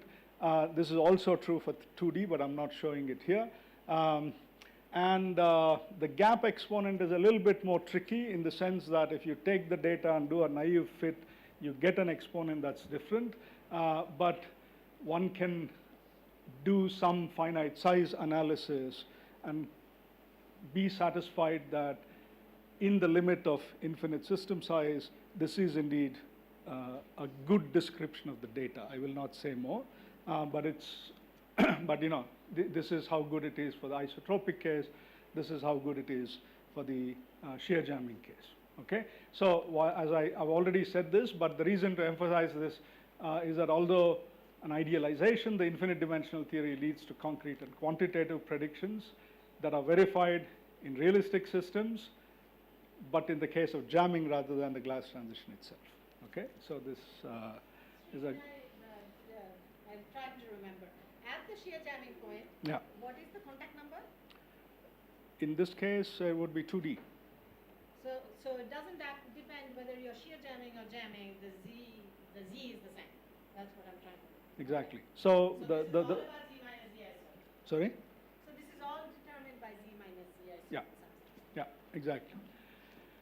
Okay, now, so here is something a little more interesting and little less understood, at least by me, which is, so you can ask, you know, I'm doing shear jamming, I jam, right, upon the application of shear.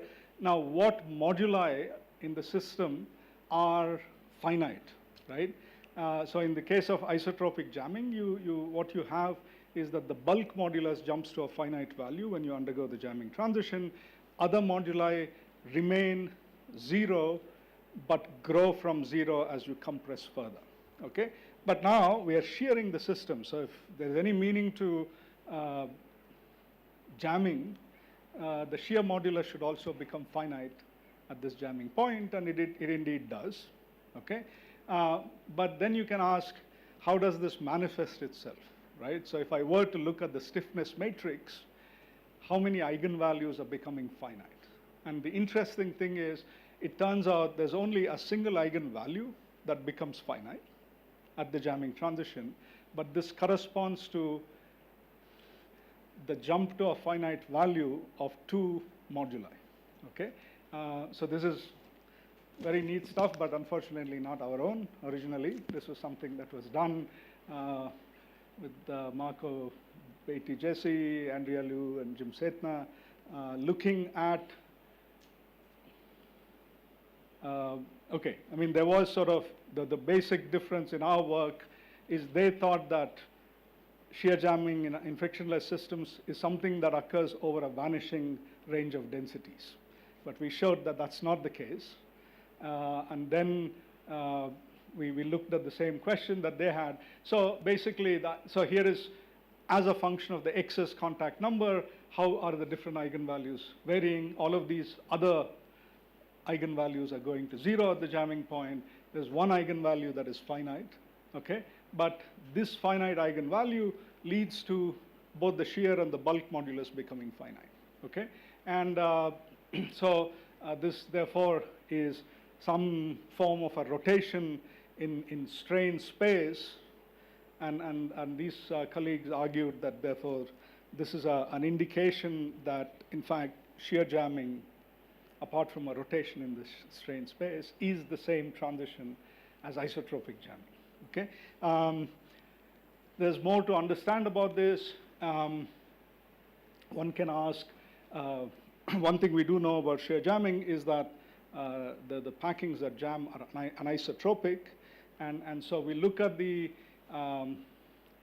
fabric anisotropy as a function of the density at which we do the shearing, and this is for an initial packing which jams around here isotropically, right? So I'm unjamming from here and then applying shear to jam the system, and I'm asking what is the fabric anisotropy, what is the structural anisotropy of the packing, and there is a non-monotonic dependence which we don't understand, but this non-monotonic dependence seems to...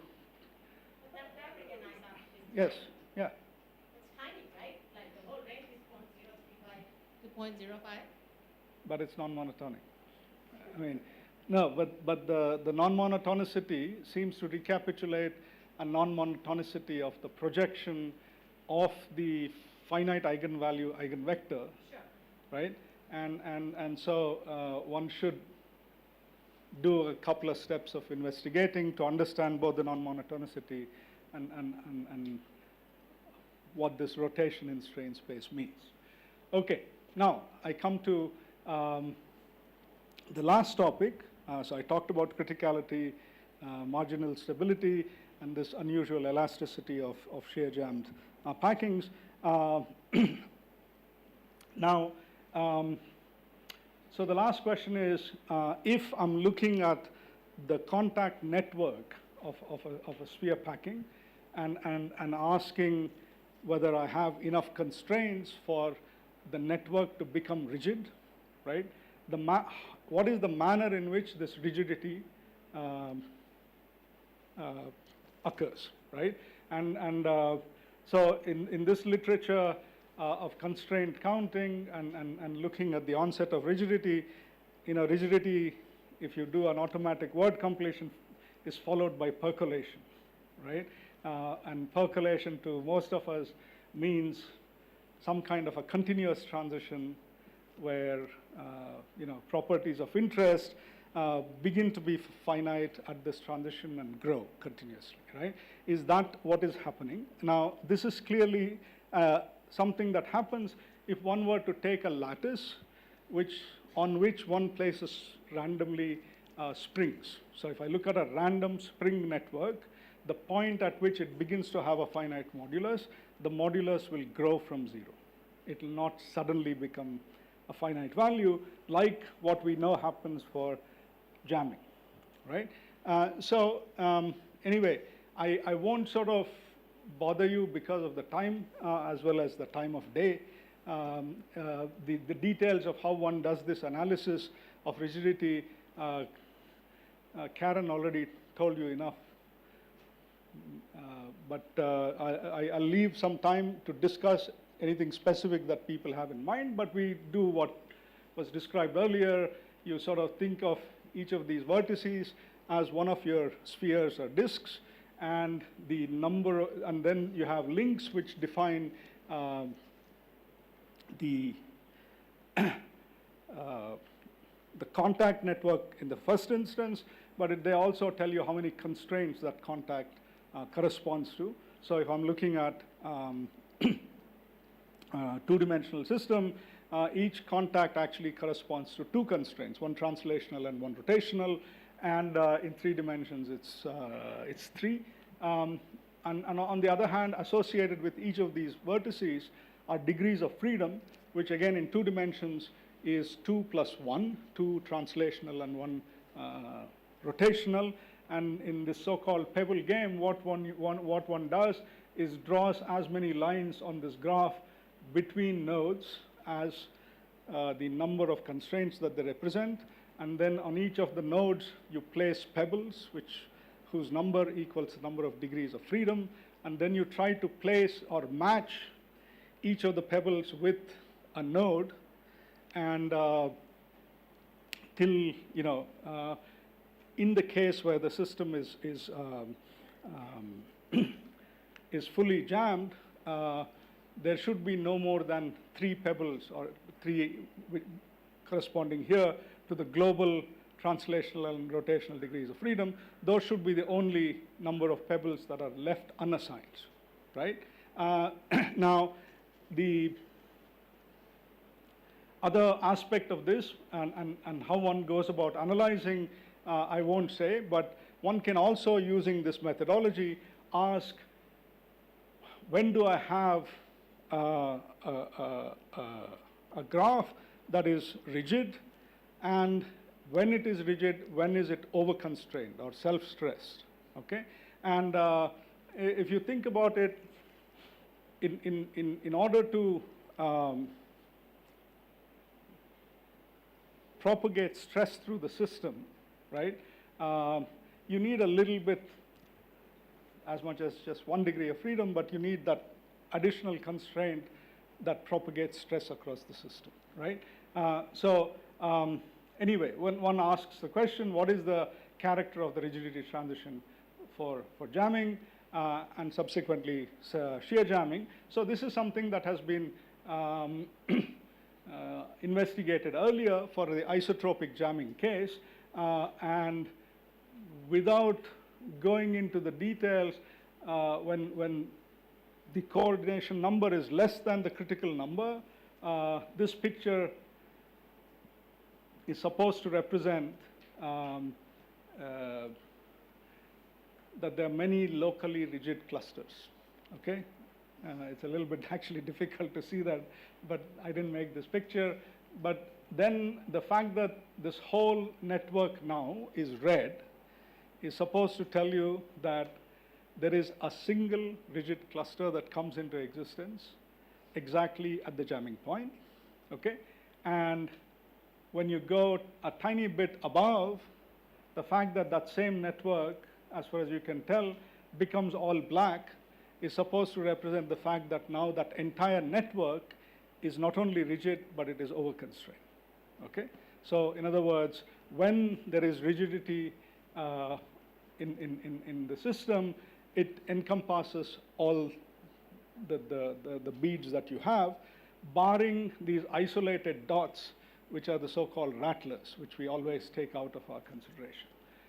Okay, now the question then is this, so the rigidity transition is not in any meaningful sense a percolation transition for isotropic jamming, right? It happens in one step, right? So you can ask, so with the addition of 1 degree, 1 additional constraint, the system goes from not percolating to fully percolating, right? So, so the question to ask then is shear jamming somehow different, right? And there had been some suggestive evidence from the work of Henkes et al., where they looked at finite shear rate simulations of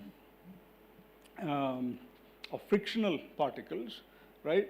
And had sort of argued that the transition was a continuous transition, okay?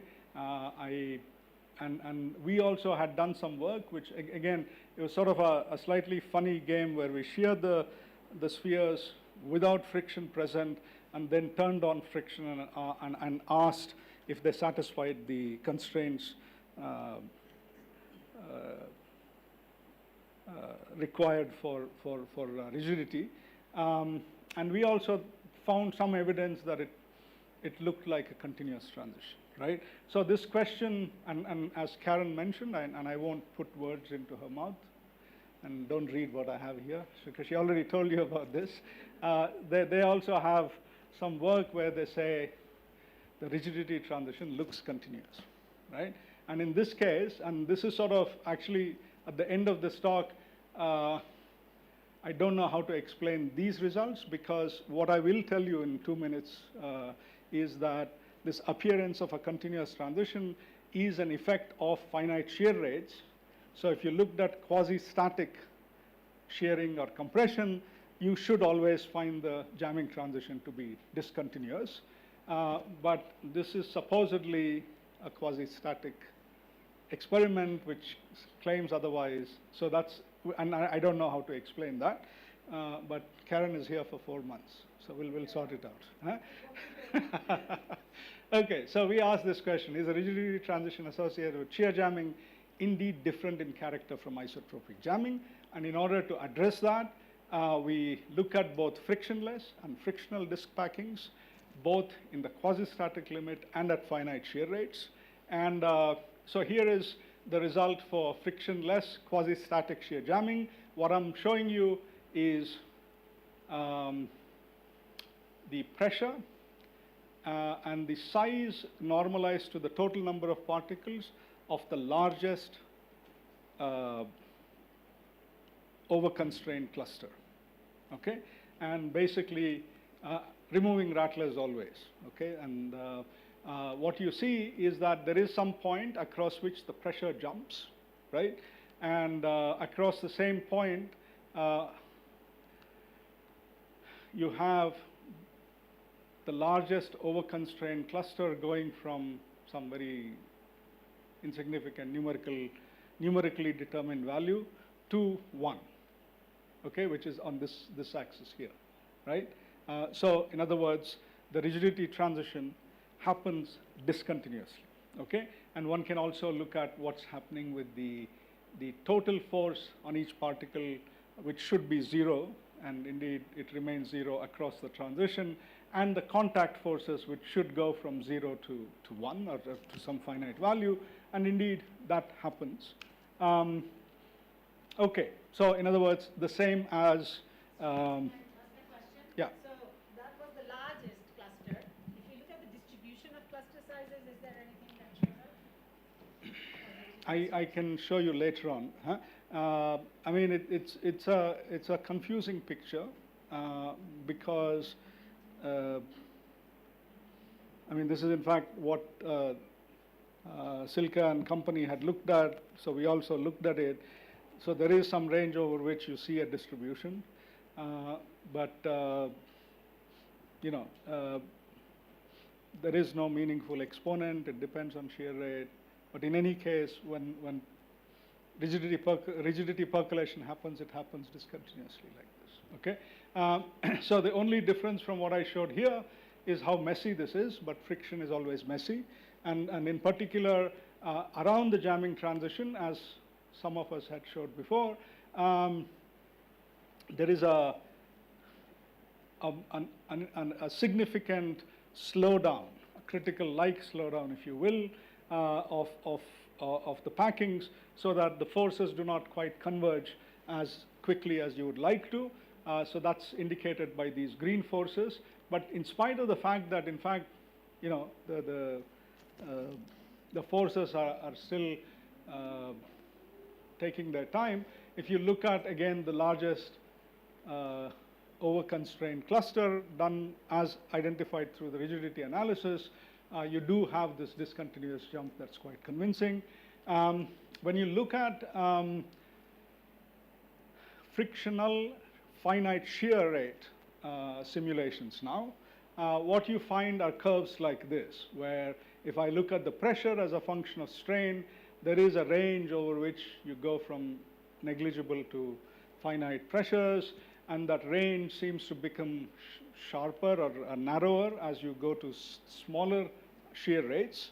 And when we represent the same, not the same data, not the pressure data, but the size of the largest over-constrained cluster as a function of,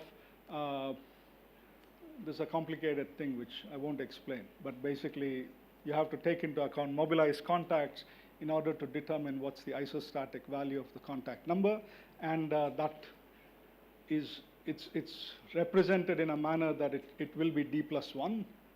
The z mu will be d+1, okay? And so what you see indeed is that the jamming transition or the rigidity transition happens across the isostatic value, but it seems, the width of this transition depends on the shear rate. And, but we can take this data, do a sort of a data collapse by using a width value that is shear rate dependent, and look at how that width depends on the shear rate. Sorry, there's some problem with the labels here. But one sees that though as good as what you see, the width of the transition is sort of vanishing as the shear rate goes to 0. So you have a finite transition width, but that width will vanish if you do your shearing slowly enough. Okay. So this is okay. Let me skip this.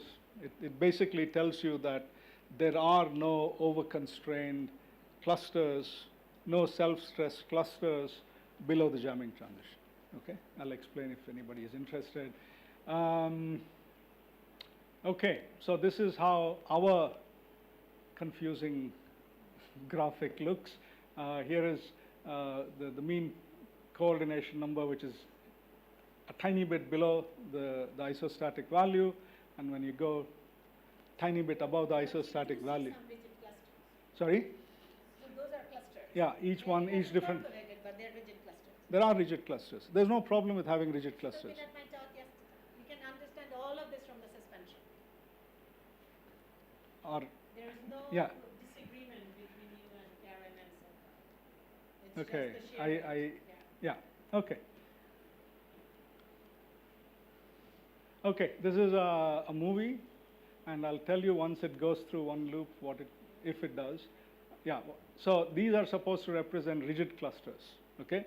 And the blue is the self-stress clusters, okay?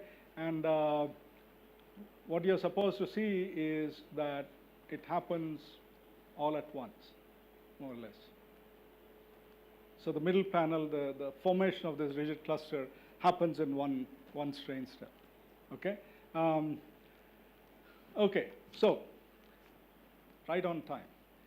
Here is my conclusions, and I won't read through the list, but basically, as I said in the beginning, we've looked at the shear jamming transition in frictionless and frictional, quasi-static and finite shear rate contexts, and compared their behavior with the behavior of isotropic jamming, and we find that it is a very reasonable conclusion to say that these two transitions, with some details that we understand as obvious differences, such as the anisotropy of the jam packing,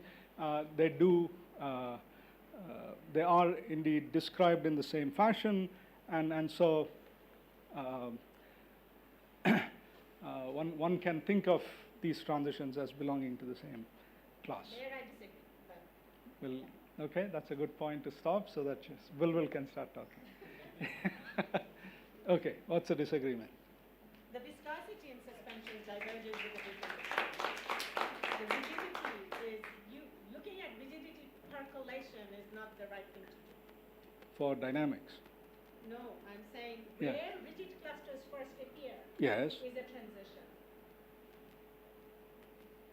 Okay. I mean, And that's then not the jamming the transition. Jamming is sort of like being at zero temperature, everything jams. Yeah. Before that, if you ask what fraction of your particles are in rigid clusters, No, that order parameter grows. no, what I said, what I said, I would like to restrict to the jamming transition. Right, so the at the jamming transition in Right. suspensions, Right. the way the viscosity diverges in a suspension has a different exponent than the frictionless jamming point. That we have established beyond doubt. So I won't necessarily find that inconsistent with what I that's said. what I'm saying. So Yeah. we shouldn't say it's in the same universality class because there are aspects of it that are different. But if you think of it from the emergence of rigidity, basically both of these are saying that the jamming is almost like going to zero everything, every particle has to be in a rigid cluster. What I'm wondering is so in the suspensions, what we see is at very high friction, at very high stresses, so everything is frictional. If you start from lower packing fractions, you actually see there is a critical packing fraction at which rigid clusters first appear. I see. Okay, and then that order parameter grows and becomes 1. So every particle is in a rigid cluster by the time you go to jamming. Okay. So there is no percolation happening until then. Got it. Okay. So yeah, no, that's interesting, and I think it's probably an example, I mean, of something that you do see in other contexts where you can make the dynamics different and yet retain sort of a universality of the transition itself, right? So, but like a symmetry breaking field. This is what the gamma dot. Okay, yeah. I mean, we looked at finite shear rates because we had to look at finite shear rates. I'm sure there's more to finite shear rates than what I've focused on. Yeah, yeah.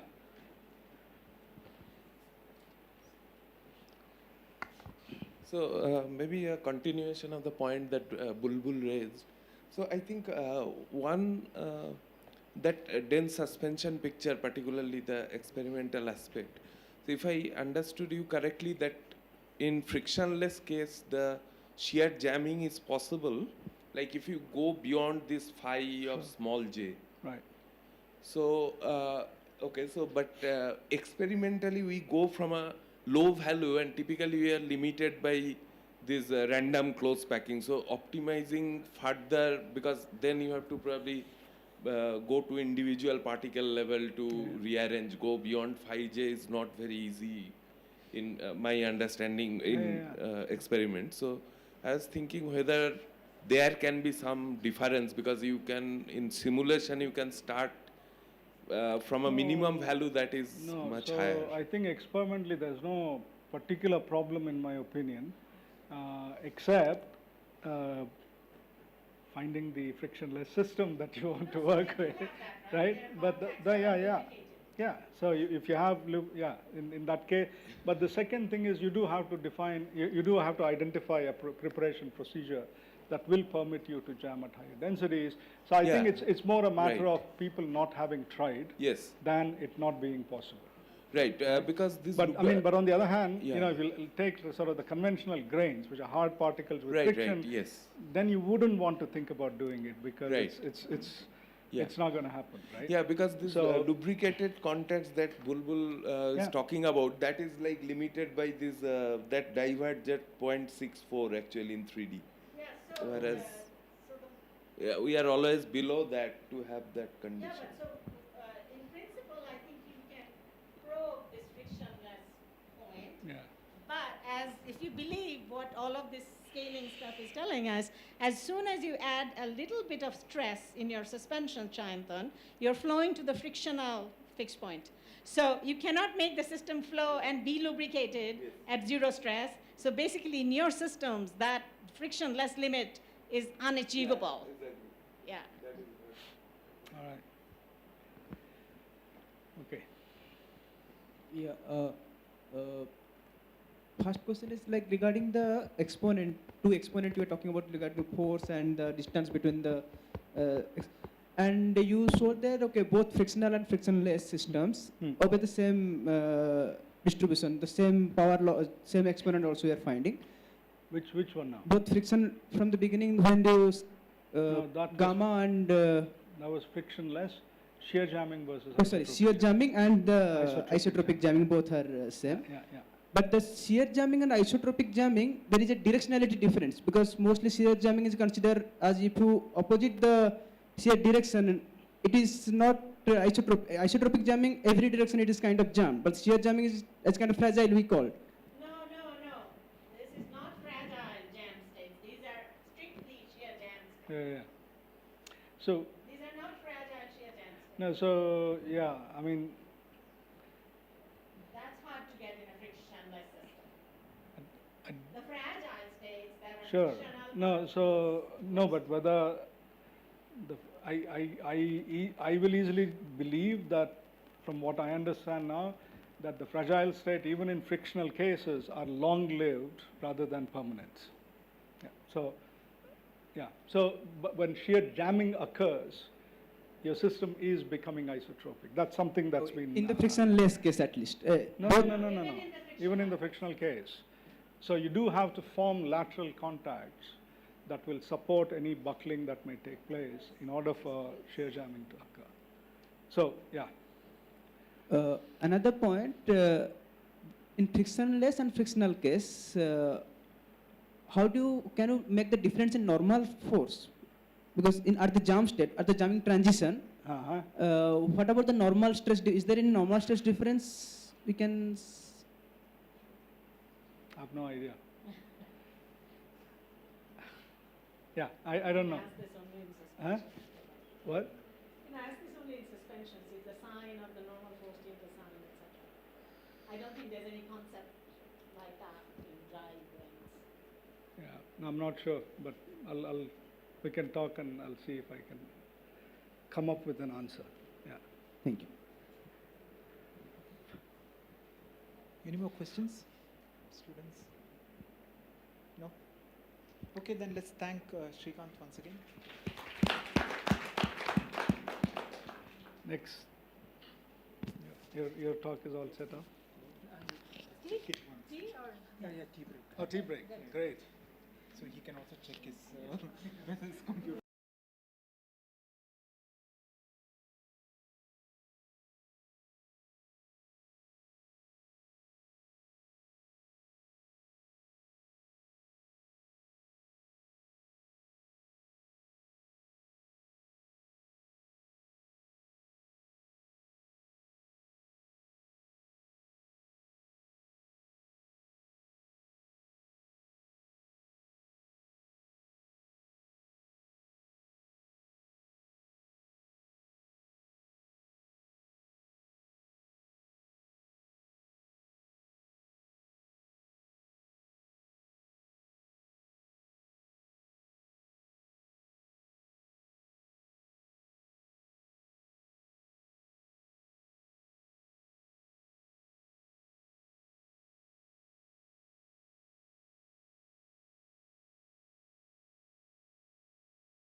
Did you do anything? Signal?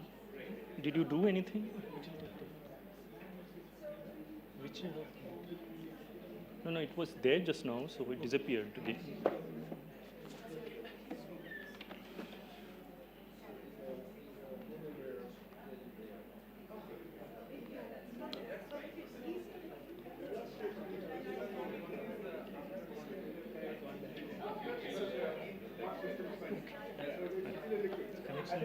Okay. I'm far away from it. So it's okay.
Okay, so let's get started for the last talk of this conference by Pinaki from IMSC Chennai. So thanks to the organizers for giving me an opportunity to be here during this meeting. Unfortunately, I missed a few days. And yeah, it's always great to be in RRI, where we spent a lot of time during our student days and even during our postdoc days coming here and giving the slime talks, which was a learning curve also for us. Okay, so today I'm going to talk about some work that actually started before the pandemic, got badly hit by the pandemic because the students were unwell and so on, and somehow we have managed to stick things together now. So, so my colleague Satyavani Bemparala, so she's the expert on polymers, and I have some background in glassy physics and so on. So basically we were thinking what is an interesting problem to get into, and we landed up in this problem of ring polymer melts. So the work is done by the postdoc Brojesh Roy and the graduate student Sayantan Ghosh. So what you see here is not a glassy melt, it's just a packing of rubber bands. And this is a tomography picture from a group in Göttingen who were looking at packing of rubber bands or the jamming of, or the jammed structure of rubber bands and so on. And that was one of the sort of the motivation points for starting this work. So just a brief background on glassy stuff. So we know that there are a lot of materials which if you lower the temperature, then the viscosity increases very rapidly, and at about viscosity of 10 to the power 12 poise, you say that a glassy material has been achieved and so on. So this is with the control over, the control is the temperature. So in most soft materials, so for example in colloids, so this is work from the group of Luca Cipelletti, where they've looked at how the timescales increase, or the relaxation timescales increase as you go on increasing the packing fraction and so on. And there you can see that the timescales tend to diverge at around 0.58, 0.59 and so on. So these are, these colloidal systems are typically round objects immersed in some solvent and so on. And now there is more interest in squishy materials or floppy materials, or floppy in the sense of where constituents are floppy, where you can deform them.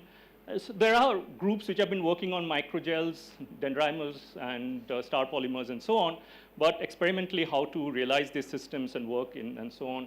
This has been a constant interest. And so ring polymers is one such object. So this is an artist's rendition of ring polymers, just bangles, mixture of bangles.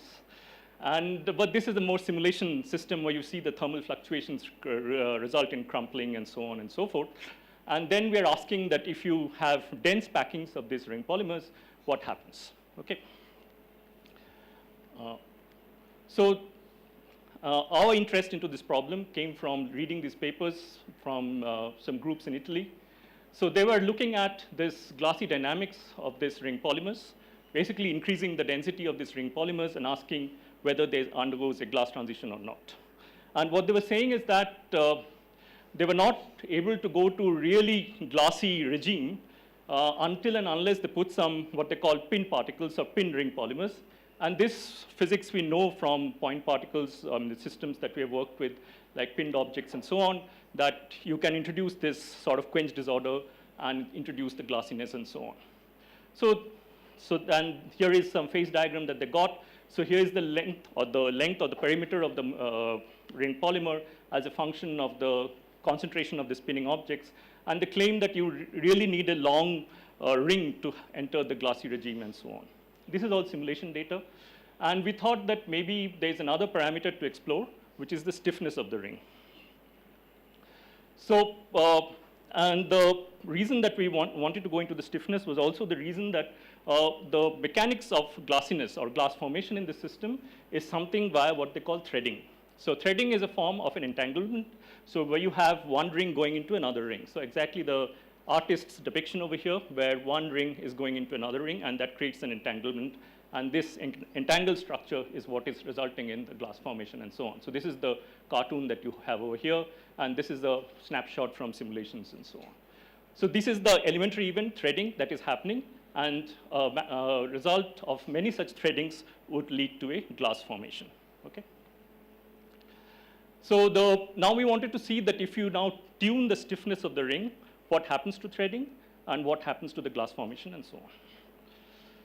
So we are working with controlled pressure thermal systems, and these are purely repulsive objects, and you have a tuning parameter, which is the stiffness of the ring and so on. Okay.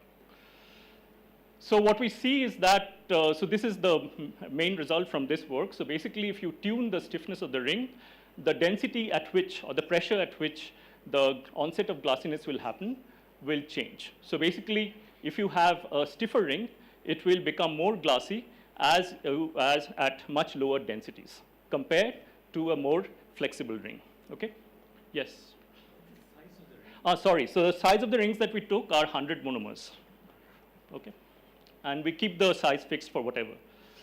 Yeah, please ask for the details. I might be. So here are the, so the quantity that we are monitoring is the center of mass. Yeah. Yes. So the persistent length is much shorter than the one. Yeah. But you are changing the stiffness also. So that's yeah. So the quantity of interest here is the center of mass motion of each ring. So that's what we are computing the mean square displacement of the center of mass of each ring. And what you see is that at low pressures, there is a long-term diffusion. And as you go to high pressures, then over the time of observation, you see this kind of caged motion. And of course, the caging becomes more and more as you compactify the system more and more. Okay? So why is this happening? The reason that it is happening is because what are the shape changes that are happening? So for example, if you have flexible polymers, very flexible polymers, as you compactify, it becomes more and more globular. Okay? On the other hand, for stiffer polymers, as you are compactifying, so the RG slightly drops and then it increases. So basically, it becomes more extended rod plate-like. So it's a combination of the rigidity and the crowding that results in the shape changes that you are seeing. Okay? And what one can show is that, so we did the threading analysis. We have an algorithm for the threading and so on. So what we can show is that the number of threading events at a particular density is much higher for the stiffer rings because of this open area. They can thread each other much easier, okay? Compared to a more flexible ring, which are more globular-like, and they can't thread each other. So the propensity to thread increases as you increase the stiffness of the ring. So there's a caveat there that if you go to very stiff rings, this threading will not happen. Just imagine bangles, 2 bangles will not thread. Okay, so there's a sweet spot where the threading will maximize and then it will start decreasing. Okay? So basically, we are seeing that this fraction of threaded rings increases very rapidly if you have this stiffer polymers and so on. Okay, so then you can ask that if two rings were threaded at some point of time, how long does it take for thermal fluctuations to unthread? Okay, so that is the structural time correlation that you can compute. So that's what we did. So this is for different pressures or different densities. And as you can see that for very high pressures, we are not able to see long-term relaxation. Eventually it will relax, but it will take a long time. Or in other words, this is for the stiff rings. So and in other words, what you're seeing is that there's a time scale of threading that is seemingly increasing and diverging as you go to larger and larger pressures or larger and larger densities. Okay? And this time scale, one can see, can correlate with the diffusion that is happening. So you have a structural information or a structural correlation that is linked to the translational motion of the ring-like objects that you see in the system. Okay? So we can correlate the threading or the threading decorrelation with the slowing down of the dynamics that we observe in this ring polymer-like systems and so on. Okay? So this is the quick summary of the first part. So basically what we are saying is that if you play around with the stiffness and you increase the stiffness, there is a regime over which you can increase the threading, and then this threading would allow you to enter this glossy regime at an earlier density compared to a more flexible ring. Okay? So we will see the consequence of this in the last part where we talk about demixing and so on. So then I'll just do a small detour in 2 dimensions. So the point here is that there is no threading, only crowding. But there's also some interesting stuff that's happening here. And bits and pieces of this we have already heard. I think Rajesh gave a talk on about his objects, this sort of deformable objects which are active. So yesterday in the context of cancer, we also heard about this cell systems which were changing shape and so on. So there are, I mean, in the soft matter context, there were some earlier studies by the group of Emanuele Zaccarelli, who were looking at these objects or this ring polymer-like systems as models of soft colloids and so on. Okay? And so they were saying that I can tune the deformability by playing around with various parameters of these rings. But these rings were relatively small. These are 10 monomers and so on. Okay, and they saw some very funny non-monotonic behavior in the relaxation timescales and so on, which was related to the squeezing of the rings and then sudden burst of motion of the rings and so on. Okay. Then they have changed their models and so on. So our rings are sort of similar to these rings that they have, what they call the semi-flexible polymer rings and so on, but we have longer rings compared to them. Okay. So what we see is again the same thing that we observed in 3 dimensions, that basically there's no surprise there, that basically the stiffer rings become glassy at smaller densities compared to more flexible rings. So this is the data here of diffusion coefficients and so on, and this is the data for the stiffer rings, and this is the data for the more flexible rings and so on. And so you can see that you can sort of extrapolate and see that it will go to 0 at smaller densities for the stiffer rings compared to the more flexible rings and so on. Okay, so these are some movies. Hopefully it plays. I said not surprising. Yeah. Okay. So this is the flexible rings, the more flexible rings, and this is the stiffer rings. So what you can see now for the stiffer rings is that there is some kind of nematic order that is emerging, okay, which is not there in this more flexible rings, and which will also not be there for bangles. Okay. So again, there is this very interesting regime of stiffness where this nematic order would emerge. Okay. So then you can also look at dynamical heterogeneity and so on. I mean, we come from the back. Yes. Yeah, maybe I'm jumping ahead in your talk, but I mean, in principle, the scale over which you see the nematic ordering is associated with the stiffness. So it's so we haven't computed. No, but it's not a given that you won't see it for smaller stiffnesses. Have you looked at? So for example, for this ones, so for the ones on the left, where is the nematic order? There is no nematic order, right? No, I can't see it, but I'm saying. No, but what are you looking? If you quantify it, presumably, I mean, so there are 2 things. One is a matter of quantifying the nematic length scale, nematic order, but then also there is a length scale over which it's significant. Yeah. And that length scale, I guess, depends somehow on the stiffness. Yes, and the length of the ring also. Yeah, okay, maybe. But so is that something that we haven't quantified that yet, but that's a thanks. We'll follow up on that. So yeah, so the next thing that you see also that, I mean, if you look at, so this is the polymer system at low densities for more flexible rings and more stiff rings. And as you can see that if you compactify, then you have these domains of rings which are more sluggish compared to ones that are moving faster, that heterogeneous dynamics. But instead of earlier where you have this colloidal objects, you have now more extended objects which are sluggish or fast and so on and so forth. And then you see for the stiffer rings that the more ordered regions are more slow. I mean, this also, I mean, we know from other systems that this is correlated, that if there is some kind of local order, that would be more dynamically slower and so on. So here also there are these shape changes that are happening. So basically for the more flexible rings, it's completely flat, the sphericity. There is not much of change with the increasing compaction. But for the stiffer rings, there you can see that it steeply increases. There, I think there is an underlying jamming transition, which we will try to quantify. And this is work in progress. So here you can see that as the rings as you compact the system more and more, suddenly it realizes that there is this crowding effect that's kicking in, and the shape changes and becomes more elongated and so on. Okay. And this is also reflected in the distribution of the sphericity. So here there's a change in the distribution, and it shifts towards the larger sphericity as you go to more denser and denser systems and so on. Whereas for the more flexible rings, you don't see much change in the distribution and so on. So then we tried to compute some local order in the system. So for example, for these ones, so what we do is, essentially these rods are pointed in the direction of the largest eigenvector of the gyration tensor of each of this each of these polymers.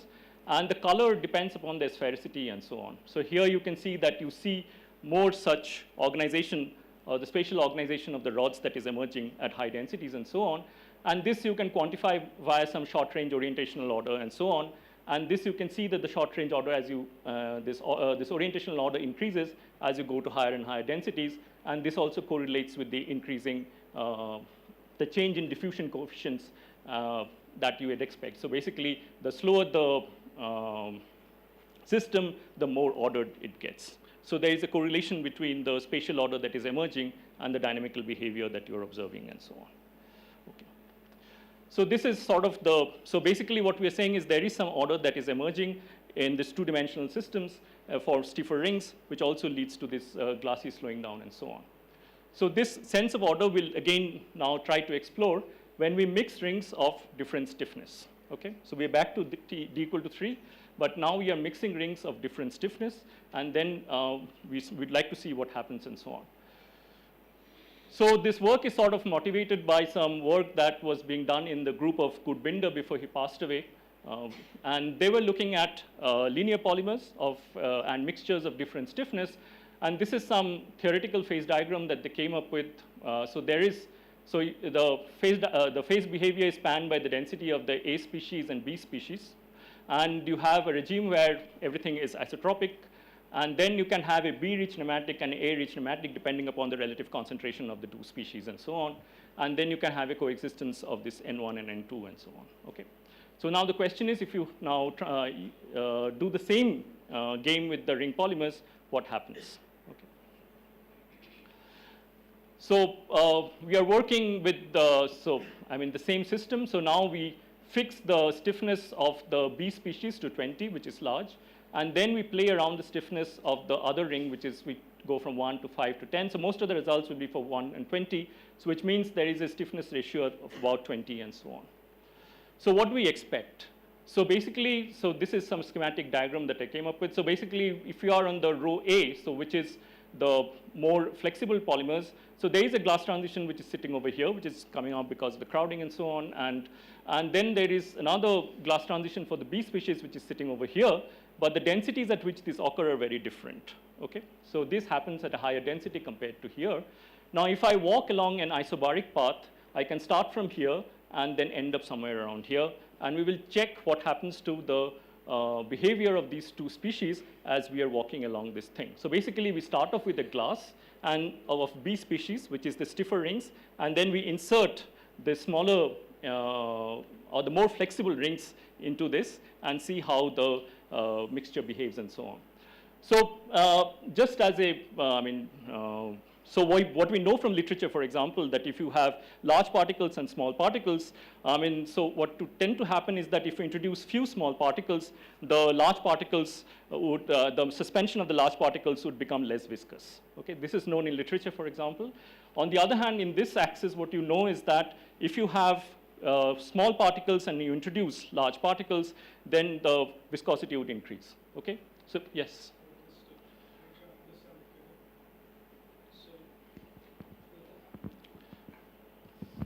I mean, the rho B axis is increasing density. That yes. Way, which but the green so if line, there is zero, if the rho A is 0, then there is a glass sitting over here.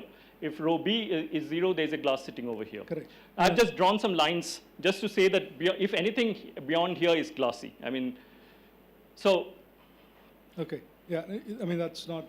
Yeah. The question. I shouldn't take too literally. The yeah. point. No. Okay. So, no, this is just a schematic picture. Okay. So this is the system that we start off with. Hopefully it plays.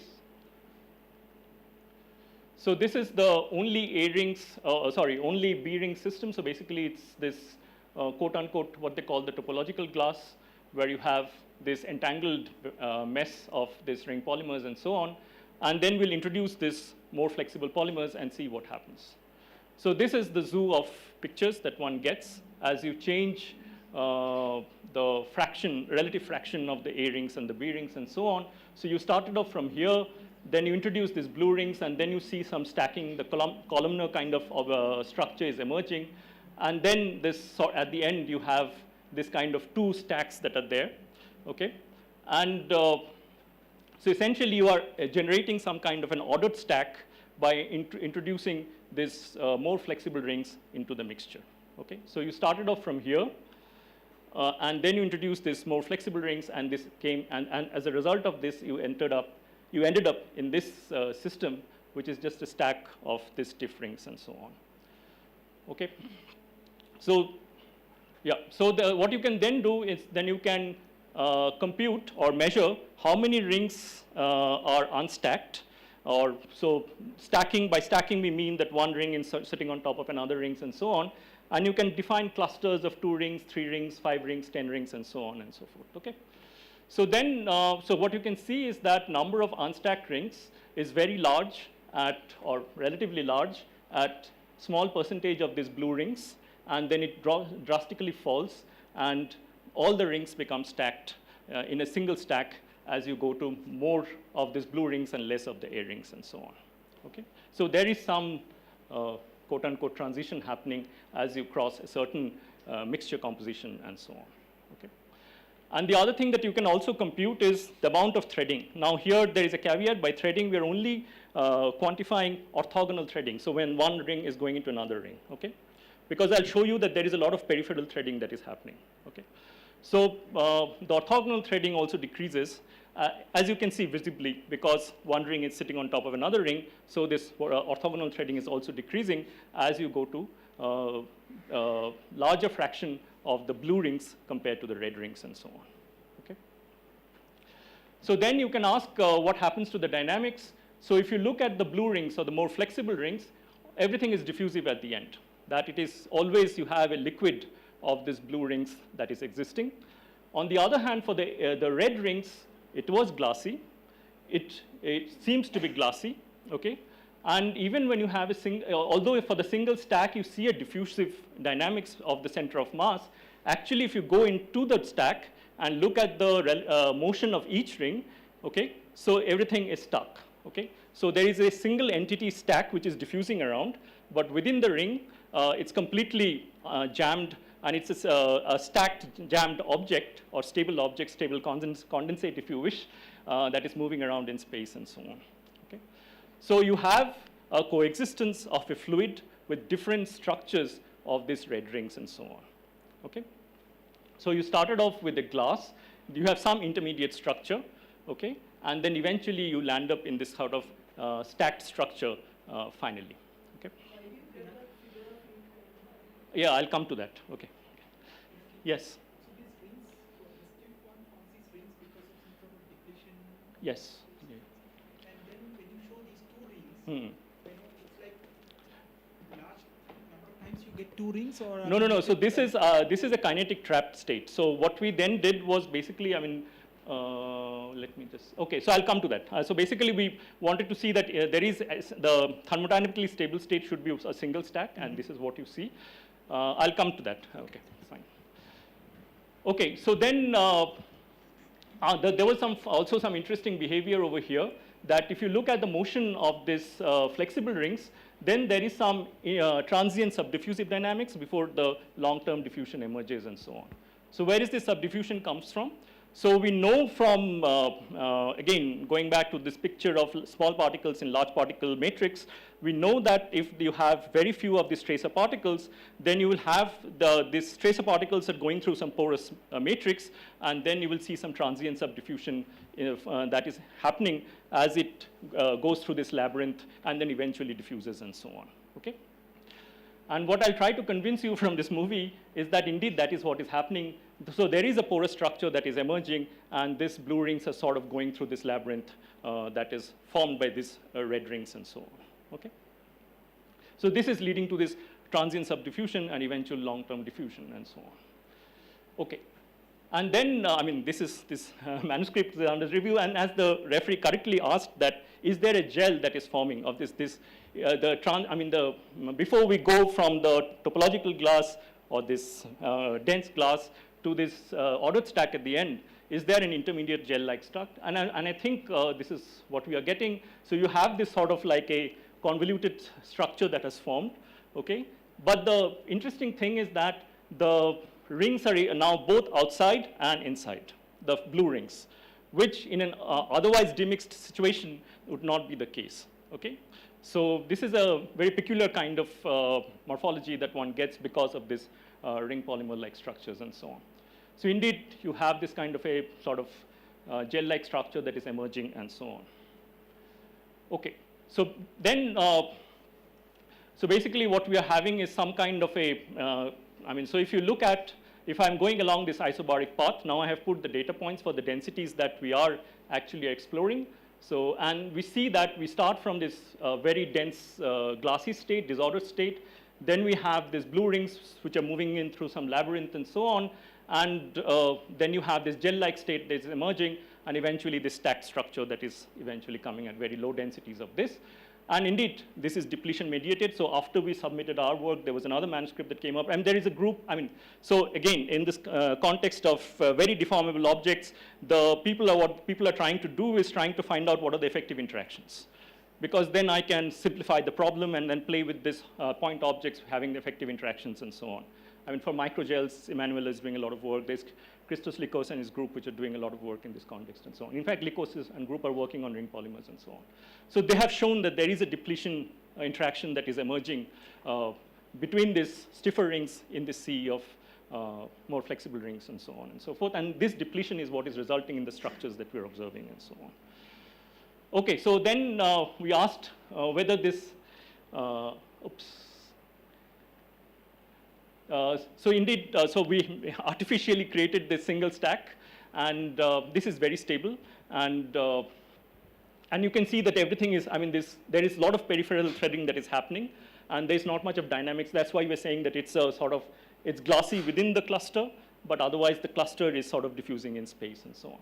So then the referee asked, but you might have created an artificial state. So then the onus is on us to show that it is not artificial. I can melt it and reform it and so on and so forth, okay? So that is what we have done now. So we decrease and increase the pressure at finite rate. So it's an out of equilibrium or non-equilibrium situation. And we see that the stack melts and reforms, okay? And this is 1,000 rings of 100 mers and so on. And the interesting thing that we see here as the dense, so as the pressure is, so we have started from a stacked state, so high pressure state, and we are decreasing the pressure. And as you can see that this structure remains stable for a large regime of pressure or large regime of low density and so on. And eventually it will fall apart. And then again, as you squeeze it, this cluster will form again. Okay? So now, I mean, I hope the referee will be convinced that. So, and also this question that came up when I was giving a talk elsewhere, that this, how does it nucleate? So if I start from a melt, how does this nucleate and so on? And I think we have the nucleation dynamics and so on and so forth. So then you can do a repetitive process. So you can increase the pressure, decrease the pressure. I mean, you can do pressure cycles and so on. And this is the movie of the pressure cycle. So basically, you go through the different densities as a function of time. And then what you can compute is number of this unstacked rings. And so basically, it starts from 0, goes up, because when it is completely melted, there's a lot of unstacked rings, and then again it will fall, go up and fall, and so on. And again, we are saying that this is reproducible. Okay? So everything is reproducible.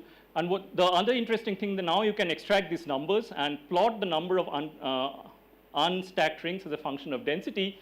And of course, when you are doing a process at finite rates, you will not melt at exactly this point at which thermodynamically it would be the melting point. You will overshoot it. Okay? And also, when you are squeezing it, you will not freeze at exactly the point that you want. It will again overshoot it. So therefore, you see these hysteresis loops that are forming and so on. Okay? And so the blue data is for the larger system, and the other data are for this relatively smaller system, which is more noisy. And this gives this hysteresis much nicer. And this hysteresis is also observed in the potential, if you plot the potential energy as a function of density and so on. Okay? So I think we have a very clean data for this and so on. Okay. So then what we can do is we can plot the stability bound of this structure. Okay?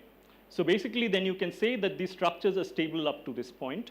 And below that, you will have this sort of isotropic fluid-fluid phase and so on. Okay? So then I can go ahead with my schematic and sort of speculate what would be a possible phase diagram for such a system. So for low densities of rho A, you will have a fluid A plus fluid B. And then as you go on increasing the density, then you have a fluid A plus stack B, which will be coexisting. So, and then eventually you will have a regime of glass A plus stack B. Okay? Let me finish, and okay, it's because I'm almost at the end. Then as I go on increasing the density, so there should be a gelation transition. Okay? And so then you have a gel of the B particles, which will coexist with the fluid A particles. Okay? And then eventually, as you go to higher densities, there will be the glass of the B particles, which will coexist with the fluid of the A particles and so on. But if you go to much larger densities, then you'll have all kind of mixtures. And this is sort of an out of equilibrium regime and so on. Okay? And which will be history dependent and everything and so on. Okay? So then you can ask the question, so here we have taken extreme situation where you have one rings of stiffness 1 and another rings of stiffness 20. So if I play around with the stiffness ratio, what happens? And again, this is also done by Binder in the context of linear polymers and so on. And there also, they see that this demixing can be suppressed if the stiffness ratio is small, relatively small. Okay? And this is what we observe, that if you go to less stiffness ratio, large-scale demixing is suppressed. You still have some quote-unquote microphase separation, but we have to do larger systems to make sure that there are no artifacts and so on. So that is sort of work in progress and so on. So to conclude, so we have studied the stability of the topological glass by introducing more flexible rings. And along an isobaric path, we melt this glass and form a gel and eventually a ordered columnar stack. And then, and also we have looked at this pressure cycles to look at the stability points and so on. And then we have also shown that demixing can be prevented at smaller stiffness ratios and so on. Thank you.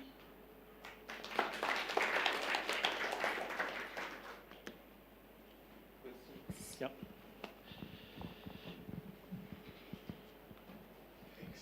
Yeah, you already said it, but I would love to see some larger systems.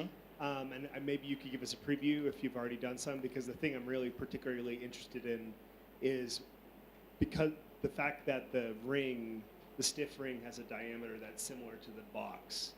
It looks like it's hard to tell if you would have like some sort of how those columns would order, Yeah, if yeah, it's like right, a right, pneumatic right, or right, if it's like right, a right. columnar or something. Yeah, I think so. Yeah, so the reason we did this, this 1,000 rings of 100 MERS and so on is because we were worried that, again, also because of the lateral size of the cluster and the box size and so on, whether there are finite size effects and so on. So at least for this lateral length, it's fine. For the, I mean, if you can imagine, so basically the column will stack up and then you will feel the finite size and then it will bend and then it will go into this gel structure and so on. Of course, there are finite size effects there and one has to see how this finite size scaling would work and so on. So that should be something that one needs to do carefully. Okay, but I guess should I just think if imagine, I know you haven't done the simulation, but just be reckless for me, please. In a large system, would you imagine these stacks of rings as being something like a supramolecular polymer or a columnar? I'm just like, tell me what you're thinking about what the structure is and the thermodynamic limit. It's okay to be wrong. We'll hold you to it. No, I think, these stacks can be stable. So for example, from platelets, we know that there can be stable stacks. So it's possible. But can you get multiple stacks? That is the question, no? So that is, yeah. So that we have to do and check. And, yeah.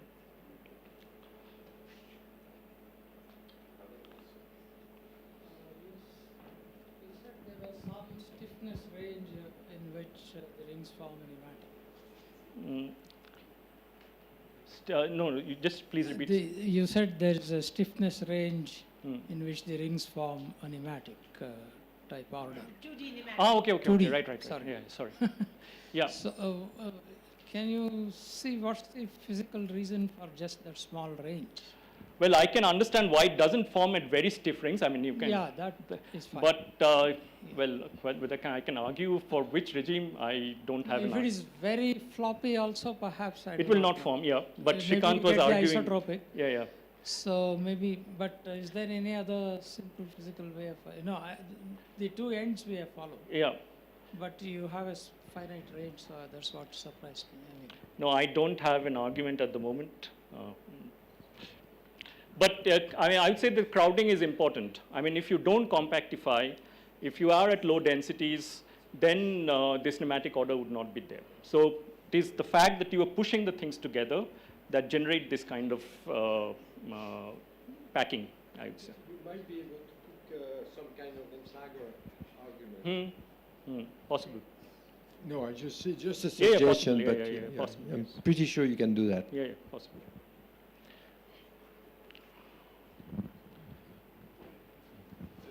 Sorry, follow up. If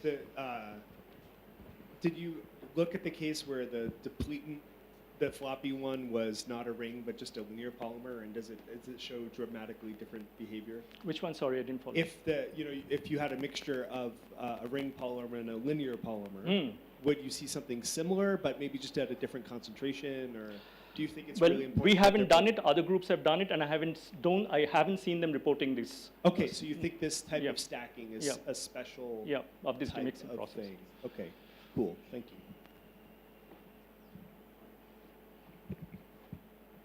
Any other questions? Okay, if not, thank you.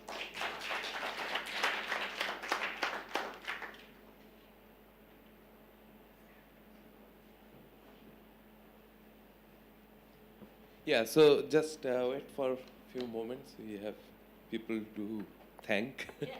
We have people to thank.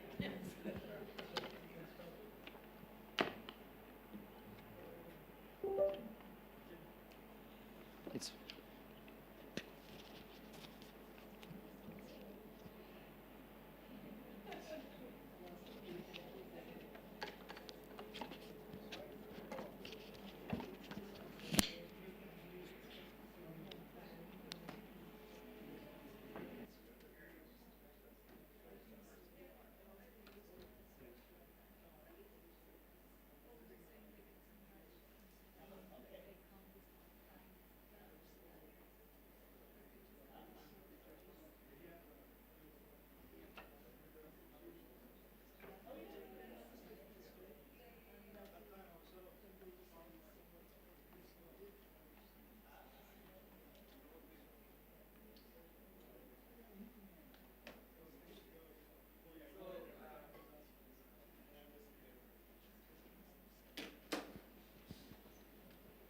Okay, so people who did most of the work. So let's thank Chaitanya.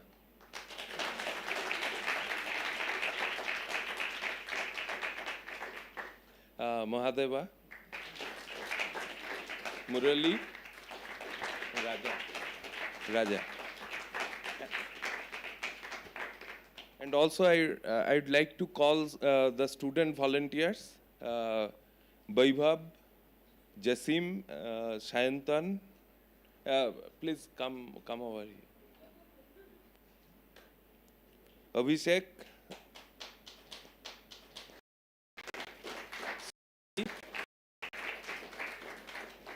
Pooja, Anson, and Vanisri. Anson and Vanisri. Okay. Okay.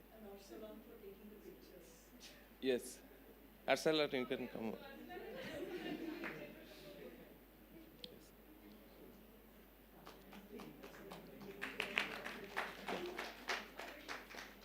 Yeah, so let's give a big hand for them. Oh, okay, and yeah, these IT people, yeah, please come.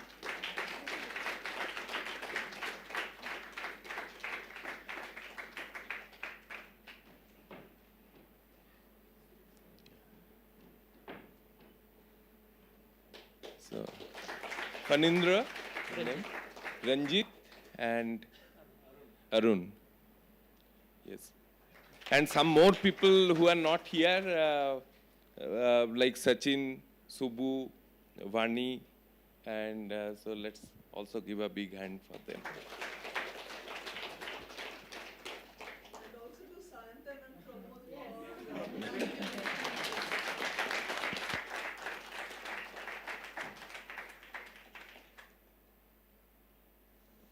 Thanks very much. That's it.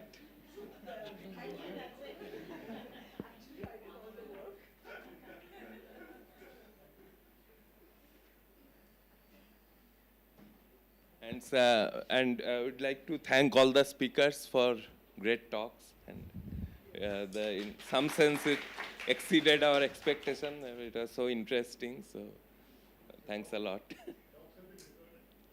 Yeah, yeah.